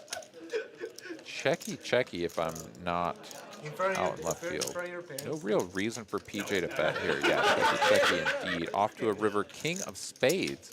And these players are going to chop now. If we get to showdown, no real reason for either player to bet either. So let's see if PJ slow rolls him. No, he just turns it over, and they cut it in half. Really? Some for you and some for me. I think it's dope. I'm all for it. I mean, my girlfriend called me Baba sometimes. She's close. You know him, Bob. Here, what Right, all right. Olivia? Let's see how we're doing on the like counter. We're up to 206. Thank you guys so much. We breached the 200 mark. That is fantastic. We appreciate everybody that reared back and struck the like button to force 1,000 ostriches. So thank you guys for that. And anybody that hasn't, please do help us out, hit that like button. And make sure that you're subscribed. You know, we run this show here out of Austin every Monday and Thursday. We got the 5-10 here on Mondays. We got the 2-5 match the stack on Thursdays. Dallas has their games running on Tuesdays and Wednesdays as well. You can watch the big game, the 10, 25, 50, whatever the hell they're doing these days on Tuesdays out of Dallas. And then on Wednesdays, it's sort of 5-5 thereabouts. I mean, it's like 5-5, 5-10 sort of stakes there on Wednesdays. So be sure to tune in for TCHLive Poker just about every night of the week here. Optimizer, JWin, and Matt all getting tangled up in one here as we've got the original open of Optimizer getting raised and re-raised. I do think the ace-jack of diamonds there is a good fold. I like that he just sort of lets that one go without too much thought. But back over to JWin, he is going to have to play this one out of position, but his hand is maybe just a little bit too strong to go for a fifth bet. So I like the call. Just the worst flop that you could imagine with ace-queen of hearts. Natural check to the aggressor. Matt, you're going to like this one. Probably going to go a little bit larger than usual. I take that back. He is going to go small still. I don't have it. I'm going to say without a club, I would go a little bit bigger. He bets 420, which is sort of the standard You never met his girlfriend? third pot size bet. I think 1/3 is fine, but with two red 10s, I'd see a lot of tend to drift into the other sizing. Be half pot plus. He's going to get JWin out of there. And Matt will take down the pot no matter what. But I think half pot plus there is actually better to target 8s, 9s, and all of the club draws of the world than the 1/3 because, like, ace-queen just folded.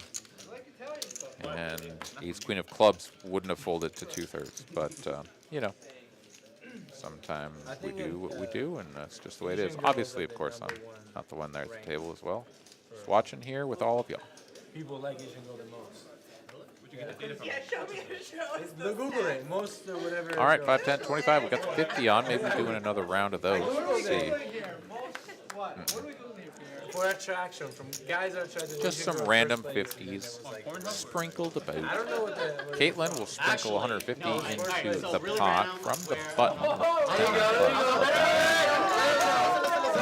Listen, I go on Reddit a lot, and apparently Pornhub Really exciting published happened that I statistics, didn't and the quite pick up on #1 all of. ranked, But ethnicity in America was ebony, Ebony? based off of Pornhub. Yeah. I just heard I mean, that's, Pornhub, like, so shot to we've shot. got a really good conversation going on here. Like, that was, I mean, I would have been shocked no matter what, but. JWin with very good hand. Will 3-bet. Caitlin will snap fold. 600 4x. Pierre, like, anecdotally, that sounds right to me. Can you recommend a few videos? Send me a couple. Once again, the suited connectors White stepdaddy.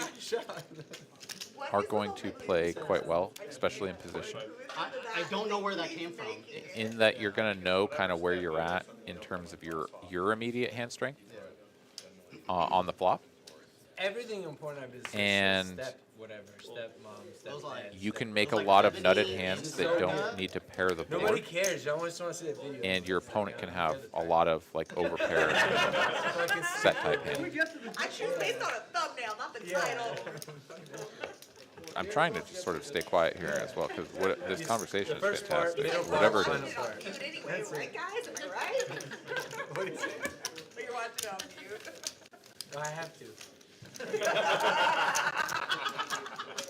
Ace King win. Oh no! Yeah, so once again, I can't quite hear all of what is being said, but I do understand that they're having a good, funny conversation, something about Too late, it's on the clock. so I'll try to shut my trap. Let you guys enjoy that. Get your friends to buy her macrame, and then she'll be all hot and bothered because she got so many hot sales. You guys want some fucking microwaves? I didn't want to ask because I thought all you guys knew. I was like, It's like knitting. Oh, sorry. Yeah, She's got like walls. yeah, wall, the curtains, Gotcha. table. Throwing producer Kristen for a loop by spinning this little cap that I've got over here, No, they're well done. Yeah. making noises. Let's see. So Slicer going to open the cutoff, ace 9 offsuit. you're not selling any action per usual, right? No, it's like tying knots. I don't know if I'm gonna play Wednesday. I think I want to play.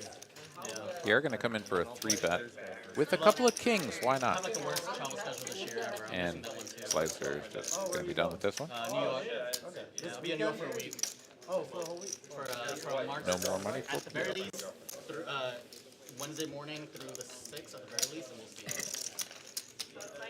Timothy Pratt, do you ever show how the players are going money-wise in terms of like, I presume you mean overall wins and like how they're doing on the night? Yes, we do have the cumulative wins graphic that pops up and generally disappears within 0.3 milliseconds of showing its beautiful face. So we do have to have producer Kristen sort of like bring that up for us on occasion. So hopefully she can do that. But yeah, it's a graphic. I don't know, some of the settings. I've never run this program, so I don't really know exactly the ins and the outs of it, but there's like a preset of it cycling through those graphics to show you. And then other times we have to actually bring it up manually. All right, about every 10 hands, you should be able to see that one, but keep an eye open because it'll come and go very quickly. All right, Caitlin here with a couple of JWins, a couple of Judys, a couple of Jacks. Any minute. Quinn gonna flop second pair. Gonna need to continue here. Plays it as a check call. Caitlin continuing to bet her effective third pair here. She is now taking the jacks and solidly trying to get a queen to fold. She gets a 10 to fold, which is I don't know where. whatever, she wins. Somewhere. I mean, it's just, I don't know, there's some of these spots that Somewhere in Michigan. What's the Michigan?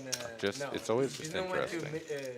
Etsy. Because once again, I don't know. Somewhere. I'm gonna take us full circle back to what are you trying to accomplish I when you couldn't get bet? it. You gotta be a dancer. Those are Certainly the there, one and it could have been bet the flop to deny equity, although with 2 jacks in your hand, you really kind of already block all of the drawing hands, or a lot of the drawing hands that could continue. And then to bet the turn, now you're attacking a queen, which is fine. If you're going to attack a queen, go for it. But a lot of times a queen isn't going to fold right there because it's also going to have a gut shot. So then you're going to have to be ready to fire a third barrel. 3 barrels with jacks on an ace queen high board is just a little bit suicidal. I don't know. On to the next hand. Hand number 50. I love ABGs, man. I feel like we haven't gotten many hands in here. Oh no, it reset. Yeah, we're on 90 something because it reset when we had that implosion. We had the computer implosion. I forgot about that. I was gonna say there's no way we're on 50. It's like Yeah, long PJ eyelashes. wins, Matt folds, and that one. It's like long eyelashes. Alcavillo is Caitlin's hat, the Sonics. Yeah, I think it's the Seattle Supersonics. Dragon tattoo on their back or a foot. Bro, that's so fucking hot. Donnie here dropping the sweet lyric in the chat. Koi fish on the bottom right here. Adam Oliver wants to know, is it cold in there? See some people with sweatshirts on, others with t-shirts. Yeah, so that's the thing. It's kind of like a casino in that the AC is running in order to like try to maintain a cool environment, right? You don't want it to be hot. Like that's the worst thing in the world is that if you get your patrons too hot, then they will leave the building. So you want to keep it cool so that like the people that run hot are going to be like, yeah, this feels good. And the people that run cool and are cold will just put on a sweatshirt, right? So you always got to maintain the environment for your maximum maintenance of your patrons. I don't know. I'm just saying words, but trying to be intelligible. So yeah, it's usually freaking cold in here, man. I'm wearing a hoodie right now. I feel the air blowing on me right now, and yeah, you just kind of you prepare for it. I also run hot, which is it's kind of weird, but the 2-5 table is right under the air, and I'm running under the air right now, so kind of need the hoodie. All right, dealer change bomb pot. Let's go. Queen 8-5 rainbow flop. Quinn here with ace-high clubs. No club on board. Aces in hand. And a gut shot to the nuts. Shouldn't really be betting. But, yeah, he'll check. Did you get it? Oh, yeah. Really would love to see a free turn with a hand like that. But JWin says, nah, brah. I'm a bet. Yeah, exactly. Bet a 150 here from A lot of the JWin. times they're blonde, but sometimes it's dark. Quinn does have a hand that can check call. Try to pick up something on the turn. Heads up we go to said turn. It's a 7 of diamonds, and 9-7 just picked up a board pair that is not actually being played because of the aces in hand. Quinn will check once more. If JWin fires again, Quinn should just be done with his hand. But JWin will check behind, and Quinn will get one more shot at improvement. That is not the card he had in mind. Jack of diamonds, and now his hand would be a stone cold bluff. Does have the 9 though. No diamond is a little bit suicidal, but does JWin ever slow down with a picked up diamond draw and something that could bet the flop? So I kind of like this. I mean, Quinn is just straight up YOLOing this with a pair of aces. But he does block the straight, right? 9-10 is the nutter, and he blocks it. So he's going to bet it, see if he can get away with it. Bets full pot, and JWin lets it go. Whatever it was, it almost certainly had to be better than pocket aces. What do you say? Anything less than that would have folded in a heartbeat. So JWin had to think it through. Probably folded something like a set or 2 pair. Nice, strong aggression there from Quinn. Putting on a clinic. Oh, we just played a ball. Oh man, every time I look at the chat, there's something new and ridiculous in there. You guys are awesome. Yeah. All right, moving along. I know some of these folks are drinking wine and everything, doing a good job of keeping the uncontained beverages from the felt. But I haven't seen anything too crazy. There's no, what was it? Large Father Chaz and his bottle of Malibu. Nothing quite like that going on.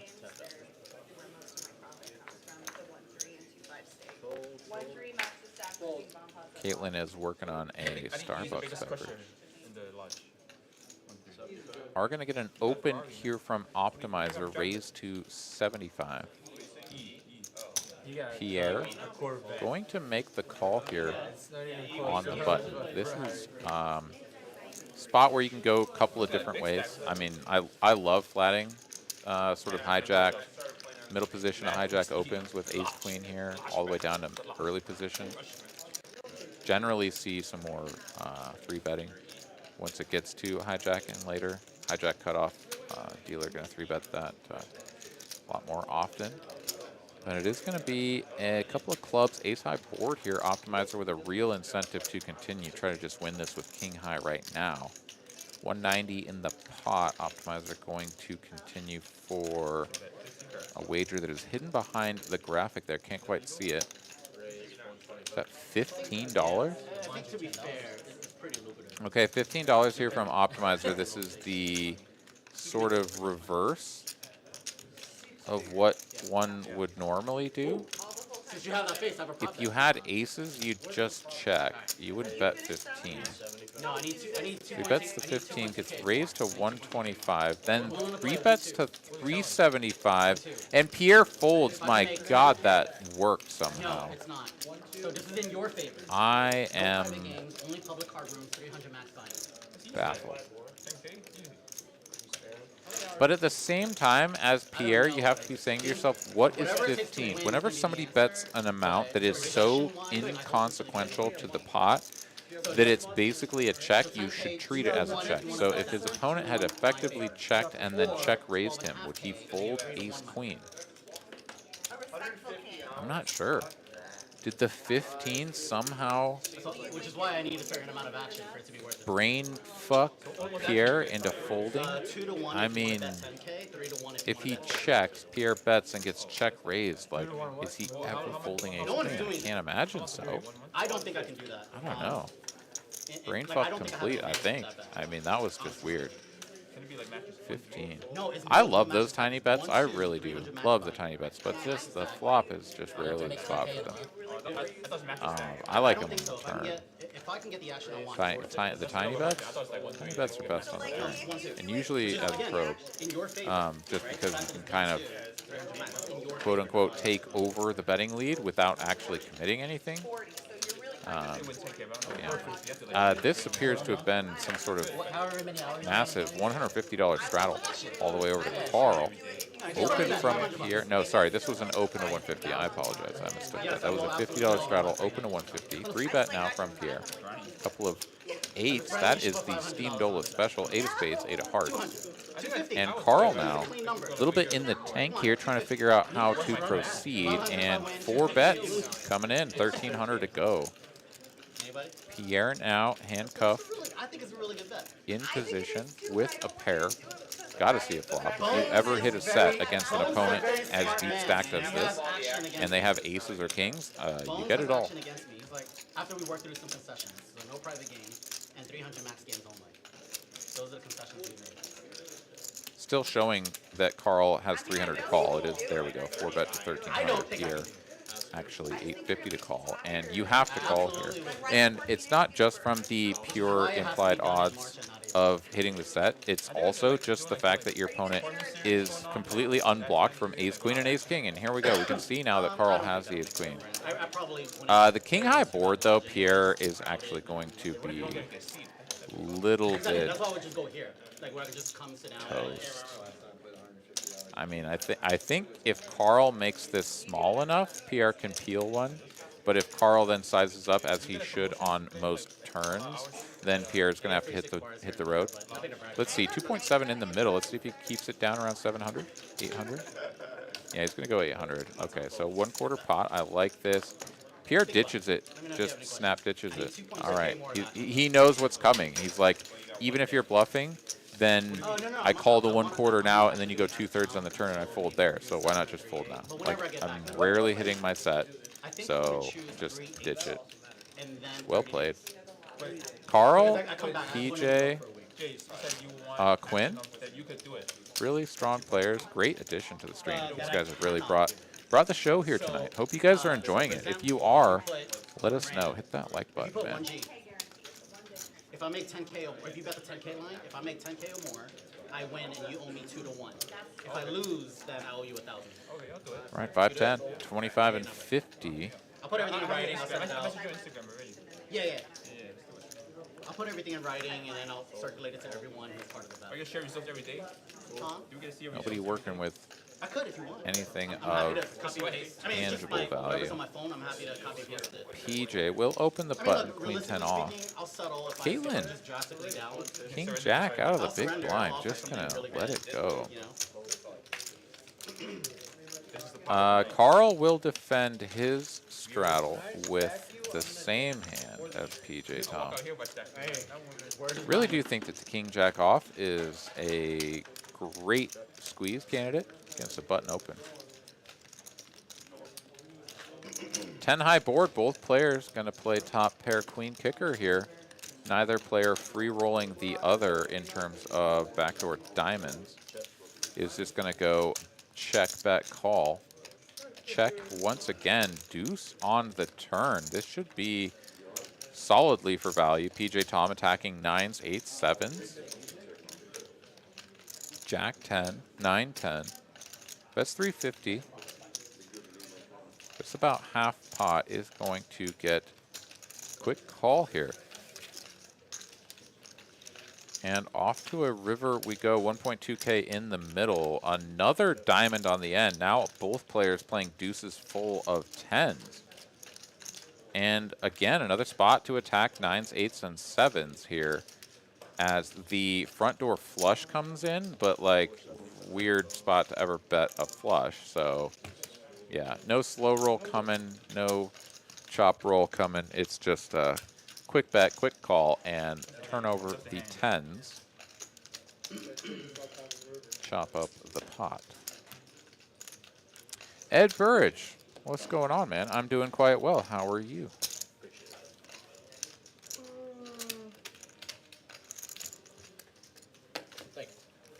Happy to have you here, man. Hanging out with us as we move into the final leg of the broadcast here.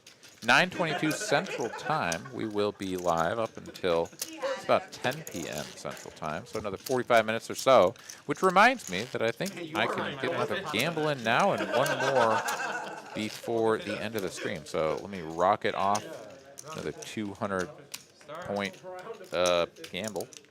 See if I can chip up a little bit again. Get some highlights. Hit that last one pretty good, 97. That's OP. Oh, geez, I jinxed myself. 22. 22 for the 200, right down the toilet drain. Oh, well, can't complain. Got unstuck a fair bit. Also peeled off $60 from David Pratt before he ran for the hills. Can't you say like you're a good player? Like why? JWin here is going to raise it up. Ace-6 of spades, 150 now. Quinn, suited connector, 8-7 of hearts. He'll make the call. This is a +1 open, and from the hijack, yeah, I like the flat here with 8-7 suited. If you do go for the raise and then they re-raise you, it's just kind of gross. Even though you get to play in position, pot has really blown up, and you're going to miss a ton of flops. Slicer is the one to put in the third bet from the big blind. This is squeeze, city, and Quinn has a hand that really wants to see a flop, and he's going to see one. Now, he's kind of capped himself here. He's going to have a lot of middling pairs and middling suited connectors. Very rare will he ever have some sort of really big sort of Broadway hand. So Slicer should be aware of that. 10-10-5, couple of clubs. Definitely a possibility that Quinn could be playing something like a Jack-10 suited in this manner. But, you know, also plenty of other hands that are just, you know, sort of dead. You know, pocket 7s, pocket 8s, pocket 9s, 7-8 suited, things of that nature. Bet and win is the name of the game for a couple of jacks there. Alice wondering where her TI-82 is. I think it's back in 2003. I loved playing those freaking games, though. There was nothing better than in high school, and you're just in some boring lecture, and like you and your buddy could play like, you know, choose your own adventure on TI-82, TI-83. Oh man, those games are fun. Then it got like super crazy, and you could play like, you could play Tetris. What else could you play? There was like Galaga or whatever. You were like the little spaceship, and you were like flying through like shit and like shooting aliens and stuff, man. Dude, those TI games, those are fun. Is he a professional poker player? He has a job and runs a private game in Vegas. Drug Wars, that's right. Yes, Drug Wars, dude. Let's go. I forgot about Drug Wars. Oh my god. It's awesome. I know, bullshit. Let's see here. We've got a raise to 150 from Pier formerly known as Westlake Matt here, makes the call out of the cutoff. This was a +1 open from Pier, so early position. Matt, rather than going for the 3-bet, just makes the call just to play the rest of the hand in position. 10 high board, couple of clubs, 1 diamond. Matt gonna see if he can get like ace jack to fold. That's 200. Half pot. Sorry, 2/3. That would be wild. Dude, yeah. JRB stick. Who's JRB? Pierre looking to go for the Give me his check. number. I'll make a play. Call, check, raise. Check, raise That's here what I say, from go on. Pierre. That's the thing. And Matt snap folds. Well, Pierre will take that one down. Spicy.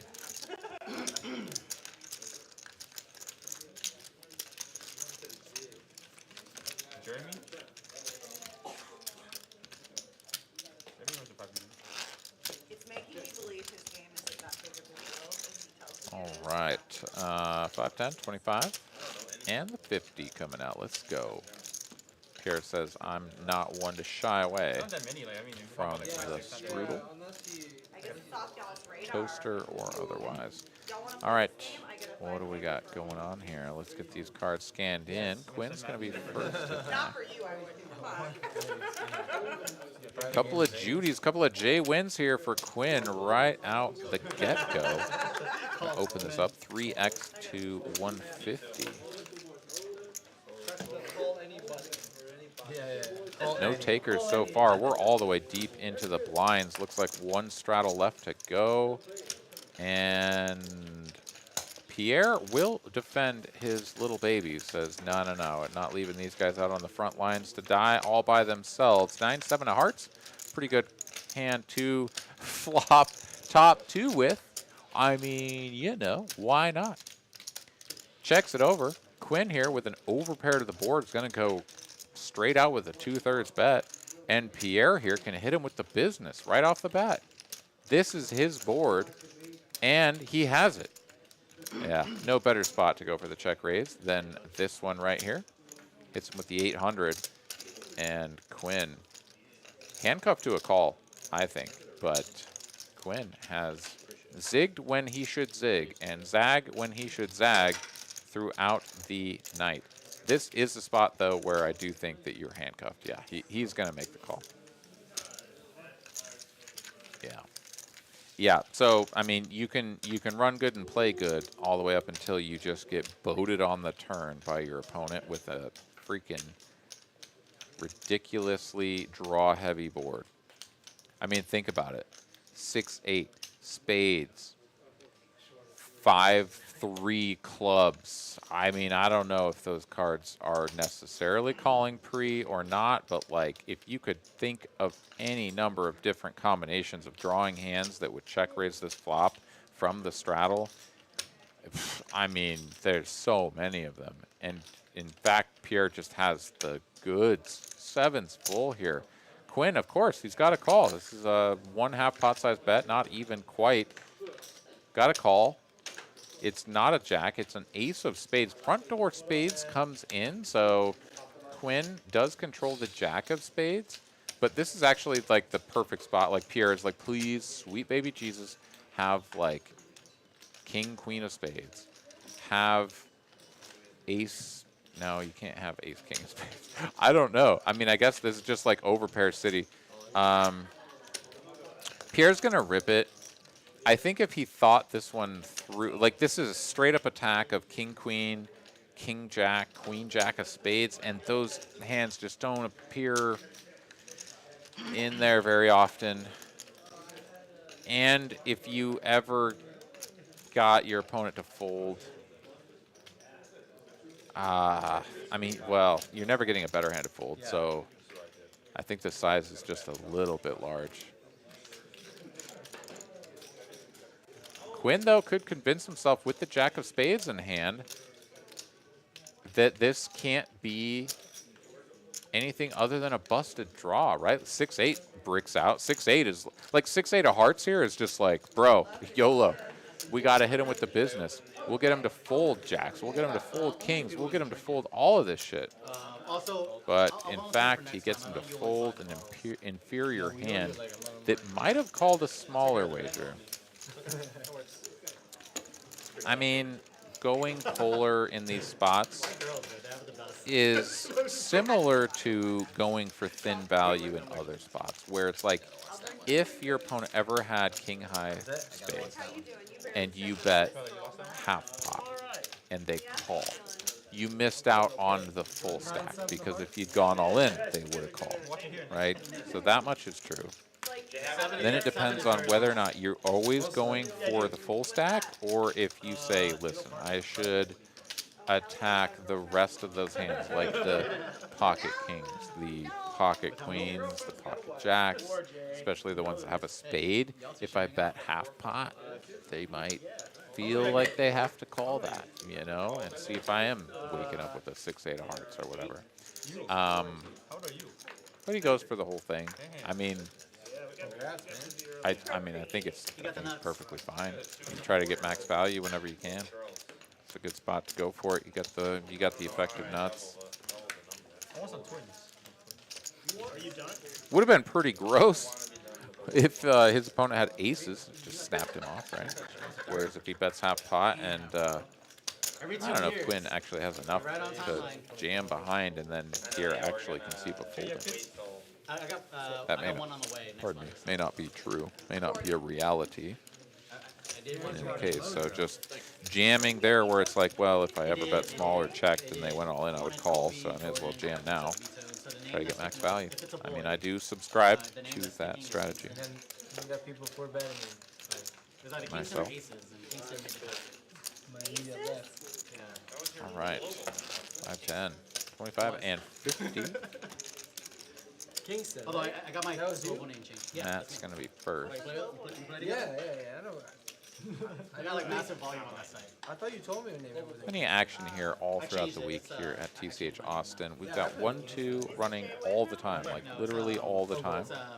Got round of each, some 1-2 Holdem, some $5 PLO bomb pots. We've got 2-5. That's the stack that runs every day, usually starting in the early afternoon. And on occasion, especially on Tuesdays, is our customer appreciation day, half price on your hourly rate.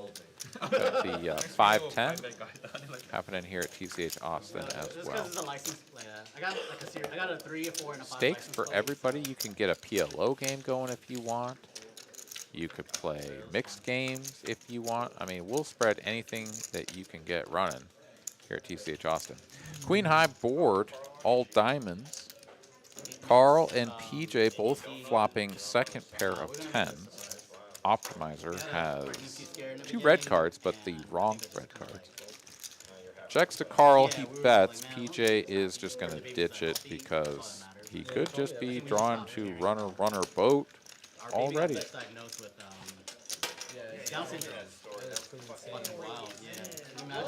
Queen of poker, what do I got to do to win? I think you just had a bad roll. Yeah, rolled a 21. Oh, yeah.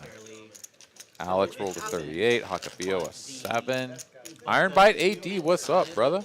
He came in, gambled 10K, and just smashed it for a 70. That's what you do. Frank also smashing it with a 69. It's a good one.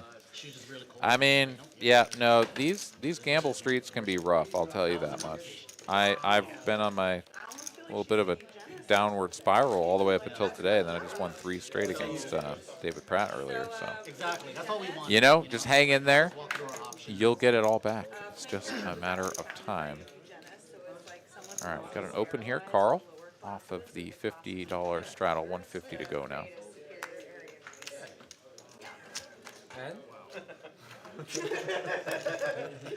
JWin, it's his turn with the JWins.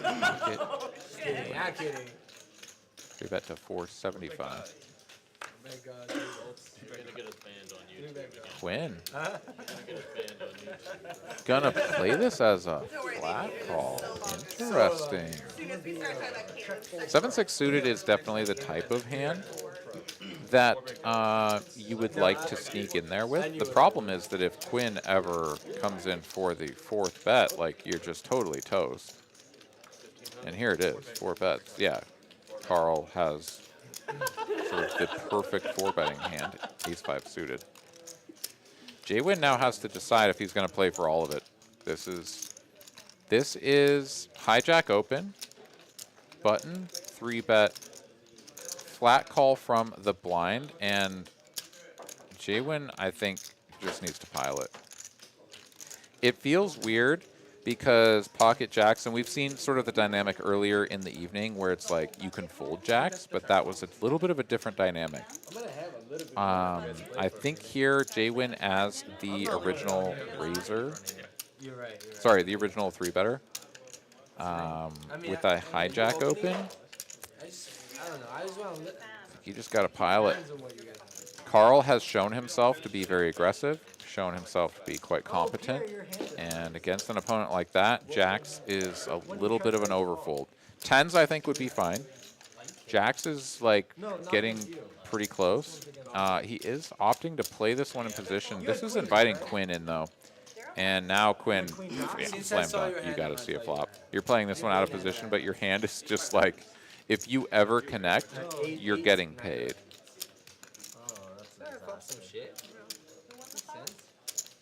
Yeah. This is the problem with calling for JWin. Because if he's good, he's going to have to fade over cards. If he isn't good, then like this board that just Quinn drills this freaking straight. Amazing stuff. Amazing stuff. If JWin rips it, Quinn is never in there. Carl folds. JWin has already scooped all of that dead money. As it stands, this is an 8 high flop.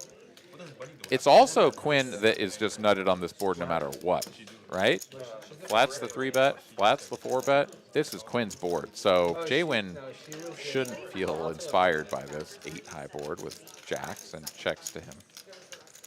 But a small bet here is pretty standard, 1.2K.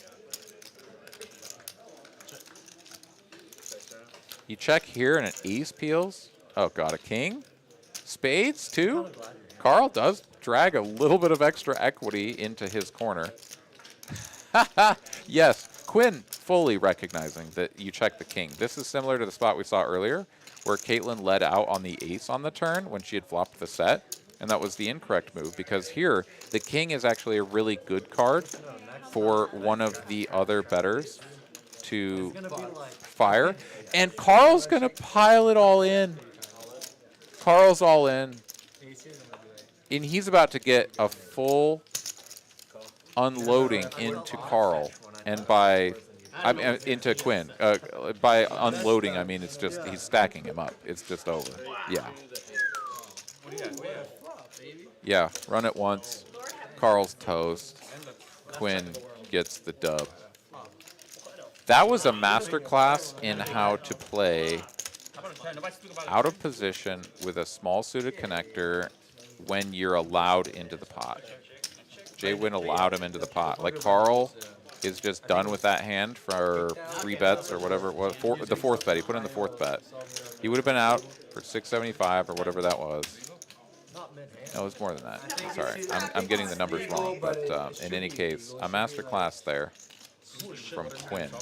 Perfectly played, perfectly flopped, amazing turn and a check, gets the job done. Make your money.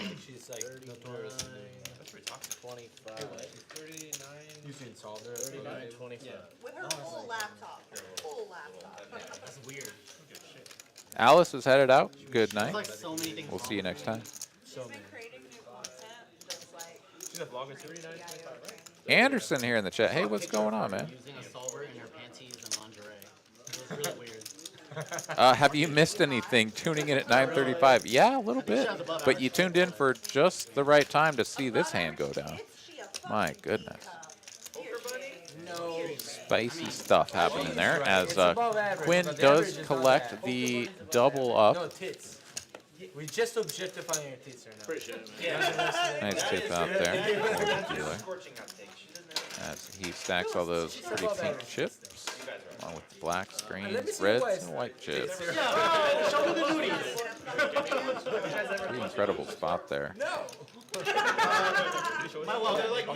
Yeah, Anderson says saw what counted. That's right. You came in for a big one. That is for damn sure. My goodness. The average is What a the hand. average is What pretty a low. hand. The average. I have no idea what the average is. That's all we're talking about. So many people, I think, would be tempted to bet the turn, similarly to how Caitlin bet the ace on the turn when she had the set of sevens, right? It's sort of like now's the time, and there's a good card that someone can call me with. The problem with betting, though, is that you can make that player that actually does have that hand be like, why are you betting? You know, like, wait, what?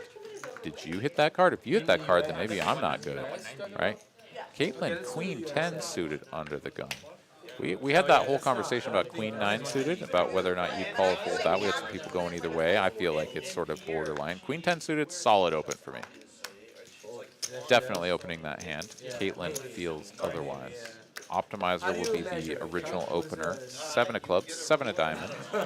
And Matt will defend the straddle. 6-3 suited. He's going to go to town, go to battle, whatever, with the JWin and the J stack hand. Both of those players feeling. I'm sorry, I guess it's J stack that likes the 6-3. JWin likes the 4-3. I apologize to JWin and his mother. 4-3 is the right hand for him. 6-3 solidly in the J stack.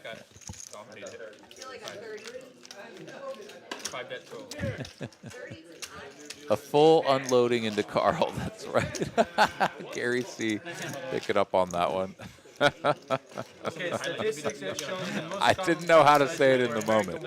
I was like, it's not a full double up, it's an unloading, I don't know, it was weird. E here joining us, also at the end of the stream. What's up, buddy? I'm an A plus. I mean, you're bigger than that. You're like a superhero when you do that. 5-10, 25 on. Carl will be up next to act after Slicer gets out of the way. Nothing doing here so far. JWin, though, he's got a good one. He's queen off suit. You gotta vouch. Standard open. Caitlin, you're a gem. Tell me. Quinn got another premium. Couple of red cowboys here. This is hijack versus button. JWin here has definitely 2 options. Call or 4-bet.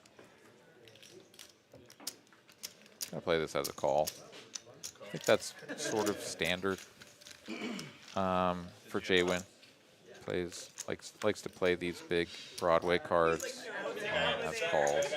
Sort of see what happens. Play some post flop. Checks it over K. Quinn. JWin and Quinn. I should really have been doing that the whole night. JWin and K-Win, but You had Jack 10 of spades. another check from JWin here. 3 of diamonds on the turn. Well, yeah, I Quinn was will bet 250 now. 1/2 pot. Yeah, mandatory continue from JWin. Like, yeah, you could just be getting value owned by Ace King, but like, you can't really fold. And if a club comes in, you could really think about giving him the business. It's a Jack of Hearts, and I think Quinn could safely go for value again. Target 10s, 9s, 8s, as long as he doesn't go too large. That's 1K, full pot. Yeah. Could have had ace 3 of clubs. I mean. Oh no, that's dead. Sorry. Okay, there's some hands Get in the there. lab, man. What are you attacking at that point? Queens, exactly. All of them. Check, check. They don't bet the turn. They don't have queens. So 1K, trying to make it look bluffy. I don't know. It's kind of weird. It's always weird. Always weird. But you know what? I get invited to every stream.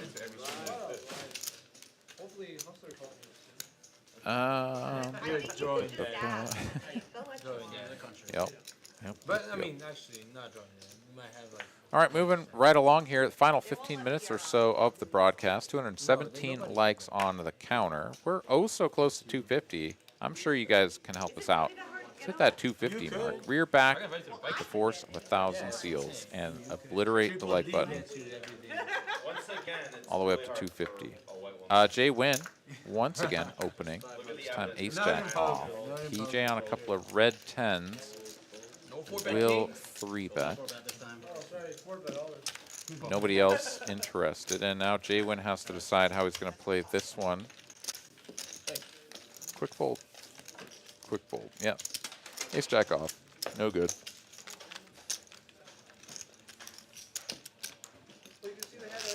the button there? Yeah, ace 5 of spades. No, I have ace 3 of clubs. Yeah, or what did he say? You had ace 3 clubs? No, he had ace 5. Ace 5 spades? Ah. In that pot, you guys play, y'all play Jammed it. straight. Blake, you're the 50 if you want to use the straddle, actually. Oh, gotcha. Yeah, we've got an attempted double straddle. Up there it is. JWin got jack. The Got jack. triple not I've coming had on though. jacks 3 times tonight. As JWin recognizing the folly of his ways. He'll pull back the 50. Look at his hand before he commits more chips Because to this pot. That's something. I didn't feel this. And then nothing. Kick me under the table, let me know he had a good hand. Because I knew, I mean, 2 overcalls like that, that's his board. King 9 suited, solidly in the fold category for JWin. Matt waking up with a beauty. Jack 10 suited. Caitlin, let's go of the deuces here. It's quad deuces day here at TCH Austin. Missing out on her opportunity to make an extra $1,800 on quad deuces. Oh yeah, got shot too. Instead, we're going to go heads up to a flop. Slicer making the call from the big blind. Matt in position with the betting lead. Jack 10 of hearts. Flops a flush, as you do. Slicer checks it over.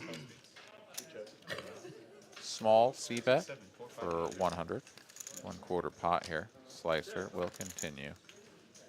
Matt's like, please, Jesus, just don't put another heart out there. Just, yeah, put a 7 of spades. That is exactly what I wanted, as now Slicer can improve to a lot of straights. Indeed, will donk lead this for 175.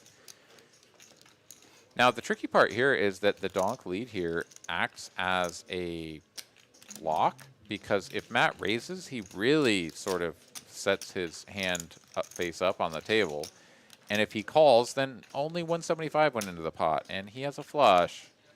He's gonna raise, and Slicer now fold. Yeah, it's tough.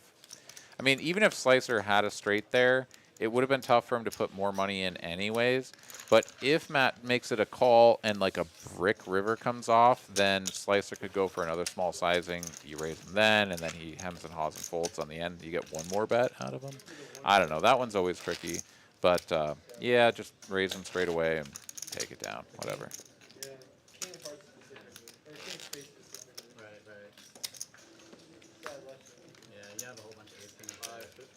All right, 5, 10, 25, and 50. The JWin 50 is already out there across the line. Got you, brother. Yeah, I need a good friend like that. I tried to double you up, but you gave it right back. That's true. You're right. You're right. Keeping it on. Back for it. 150. Good call. Fold. Oh man, how much up with that?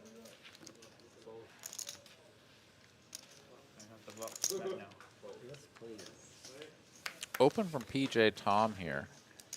Matt will opt for the flat call here. Ace 10 off. Hijack versus cutoff. Generally, I'm playing this as a 3-bet. Matt opts for the flat call. Does have the advantage of playing in position here. 4, 4, 8, couple of hearts. Both players control a heart. C-bet here from PJ. Another 4 here on the turn. I imagine PJ slows down, but this is actually a weird spot where you can continue going for merged value. Ace Jack, Ace 10, also other inferior aces can continue. And you can also convince a hand like 3s to just like, fuck, I don't know if I want to put more money in this and face another bet on the end. right, to just fold, but I don't know.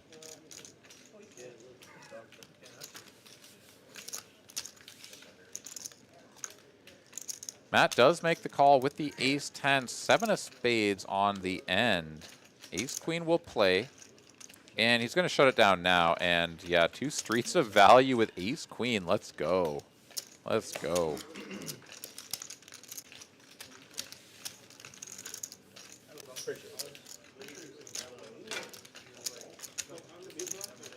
Taking a look at the cumulative winnings there. Quinn up 8K, Carl down the same amount. Pretty much all of those results in effect from that one massive hand that we saw between the two.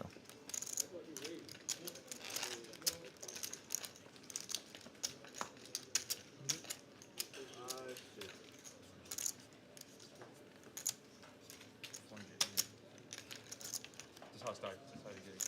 It's so nice. So nice. It's a good sign. It's a good game now. It's a good game. He's still nice. Off to the next one. $50 straddle in here from Pierre. Quinn going to be first to act. Let's it go. Is that for value on the turn?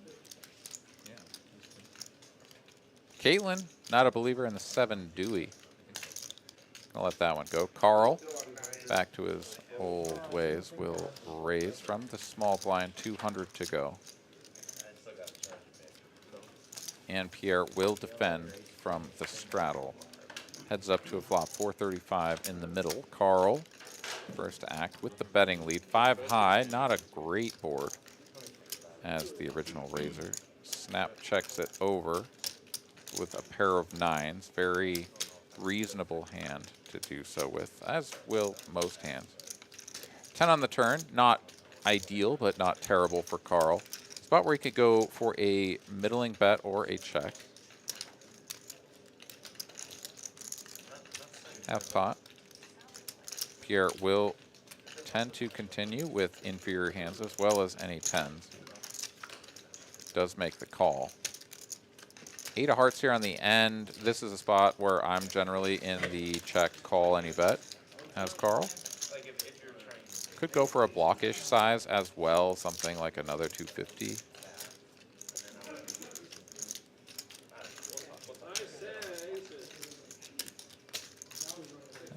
Opt for a middle of the road 5-10 here. A little bit odd, making this look bluffy. The attempt here must be to look bluffy.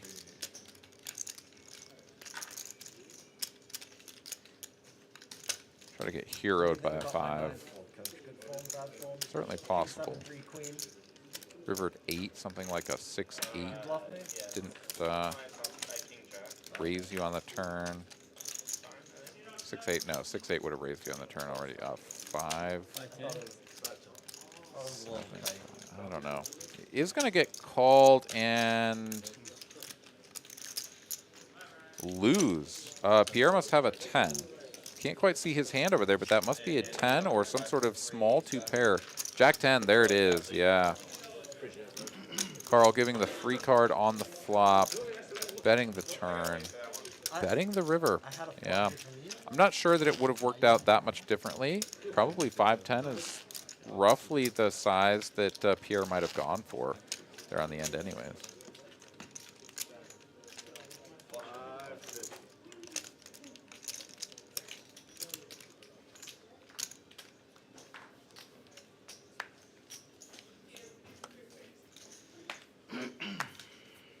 JWin, look, you're playing an empty chair. Well, All right, another $50 straddle, as we do have just a couple more hands here in the evening as Spambot has returned. Damn those bots. Getting more sophisticated by the year.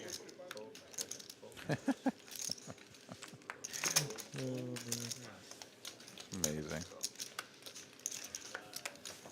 KJ of diamonds. Raise up from Matt in the +2. This hand and 2 more is the word I'm getting from producer Kristen. Quinn here calls out of the straddle. Natural check over to the original razor. Small continue from Matt, and that's just going to get the job done.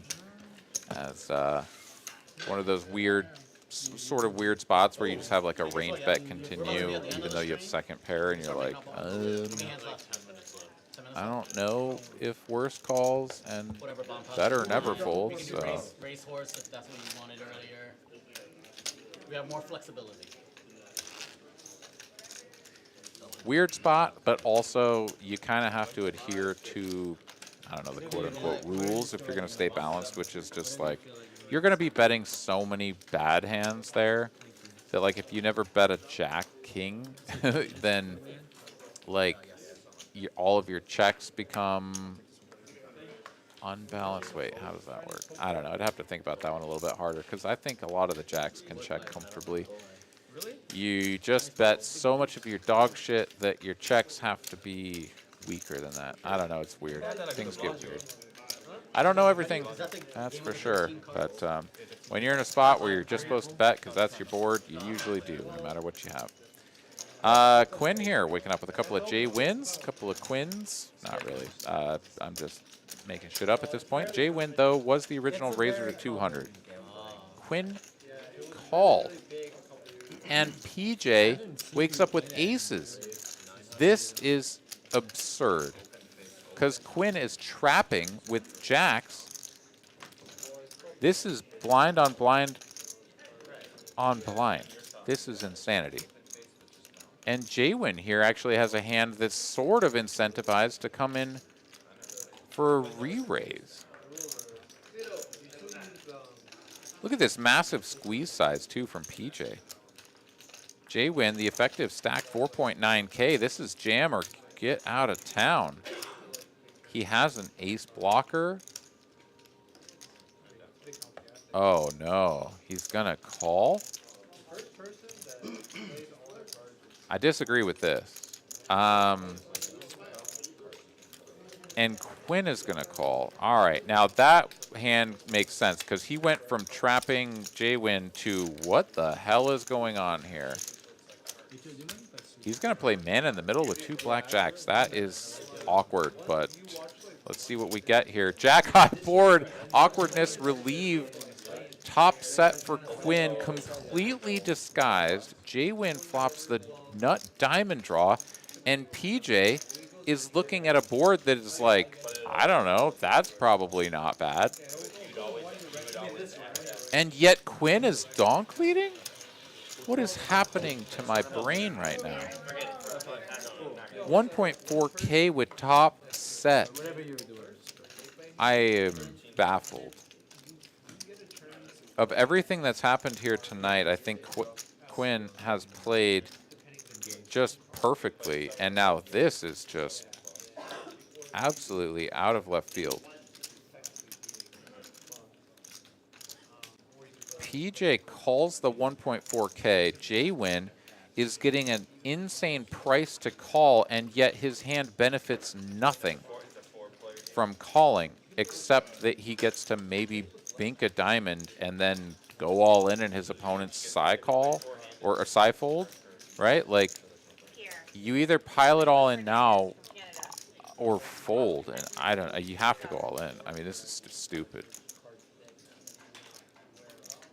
This is the weirdest hand I've seen in quite some time. JWin, though, in the tank. Again, he's the effective stack here. He has checked the flop. Quinn donk leads into the 3-better. Gets called. And JWin is just going to try to realize the equity. He says, give me a diamond here on the turn so that I can just pile my 2.8K into the pot and just hope for the best. It's a queen of clubs.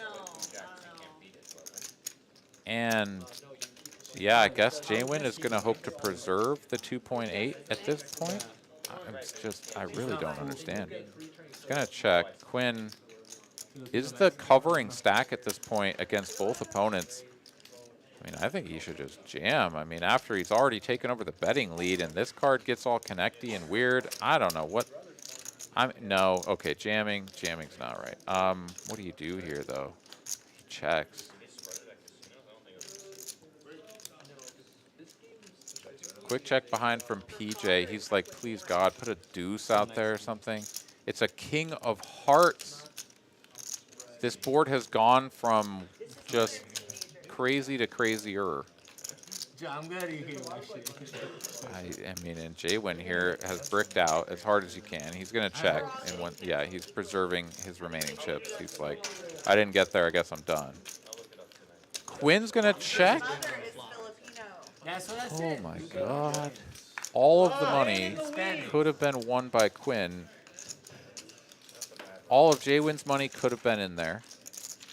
Certainly, PJ could have lost the maximum. And somehow, that pot stays somewhat reasonable. What an absolutely mind-boggling hand No. on all When have I ever fronts. put on $100 straddle, Maddie? Regardless, Quinn drags the pot. Very nice one. No. Fantastic stuff. What do you have? I had a flush draw, of course. Carlo calling for an ace of diamonds on the river to ruin the entire hand because there are two ace of diamonds in the deck. Surprise myself. I need a deuce on the river. Yeah, I mean, Quinn's obviously going to be looking back at that one and be like, what? How did I miss all that value? These guys were calling me. I mean, it's a queen and a jack. Like, it comes running two cards that hit your opponent's bigger sets. So I get it. But also, the donk lead on the flop, followed by the check turn. I don't know, man. It's just sort of wild. Sort of wild. Pretty much ran out the exact way for him to go from being like, yeah, this is awesome, to like, what the hell? Now my opponent could have a set of queens and a set of kings? Carl here going to try to take the 7-6 of spades and put it to work for himself. Earlier, of course, we did see 7-6 of spades get the full double up for Quinn. JWin is going to find his way in here to a flop from the button with 9-4 of diamonds, just getting a little bit frisky. Carl will flop backdoors, and JWin will flop front door diamonds. Bet of 100 and a call. I heard Derek went up. Heads up to the turn. King of spades. Carl will pick up backdoor spades.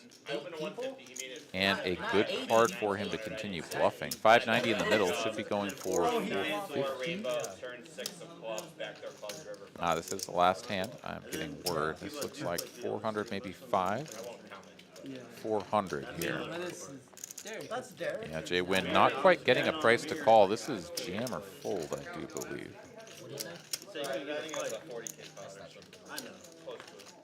Derek's not too bad in the fold. I mean, it's weird because 9 high is good, and we can all see that he has 67% of the equity, but if you ever believe that 9 high is good and that you should be calling in order to get to showdown, then you're probably living on a different planet. But anyways, does make the fold.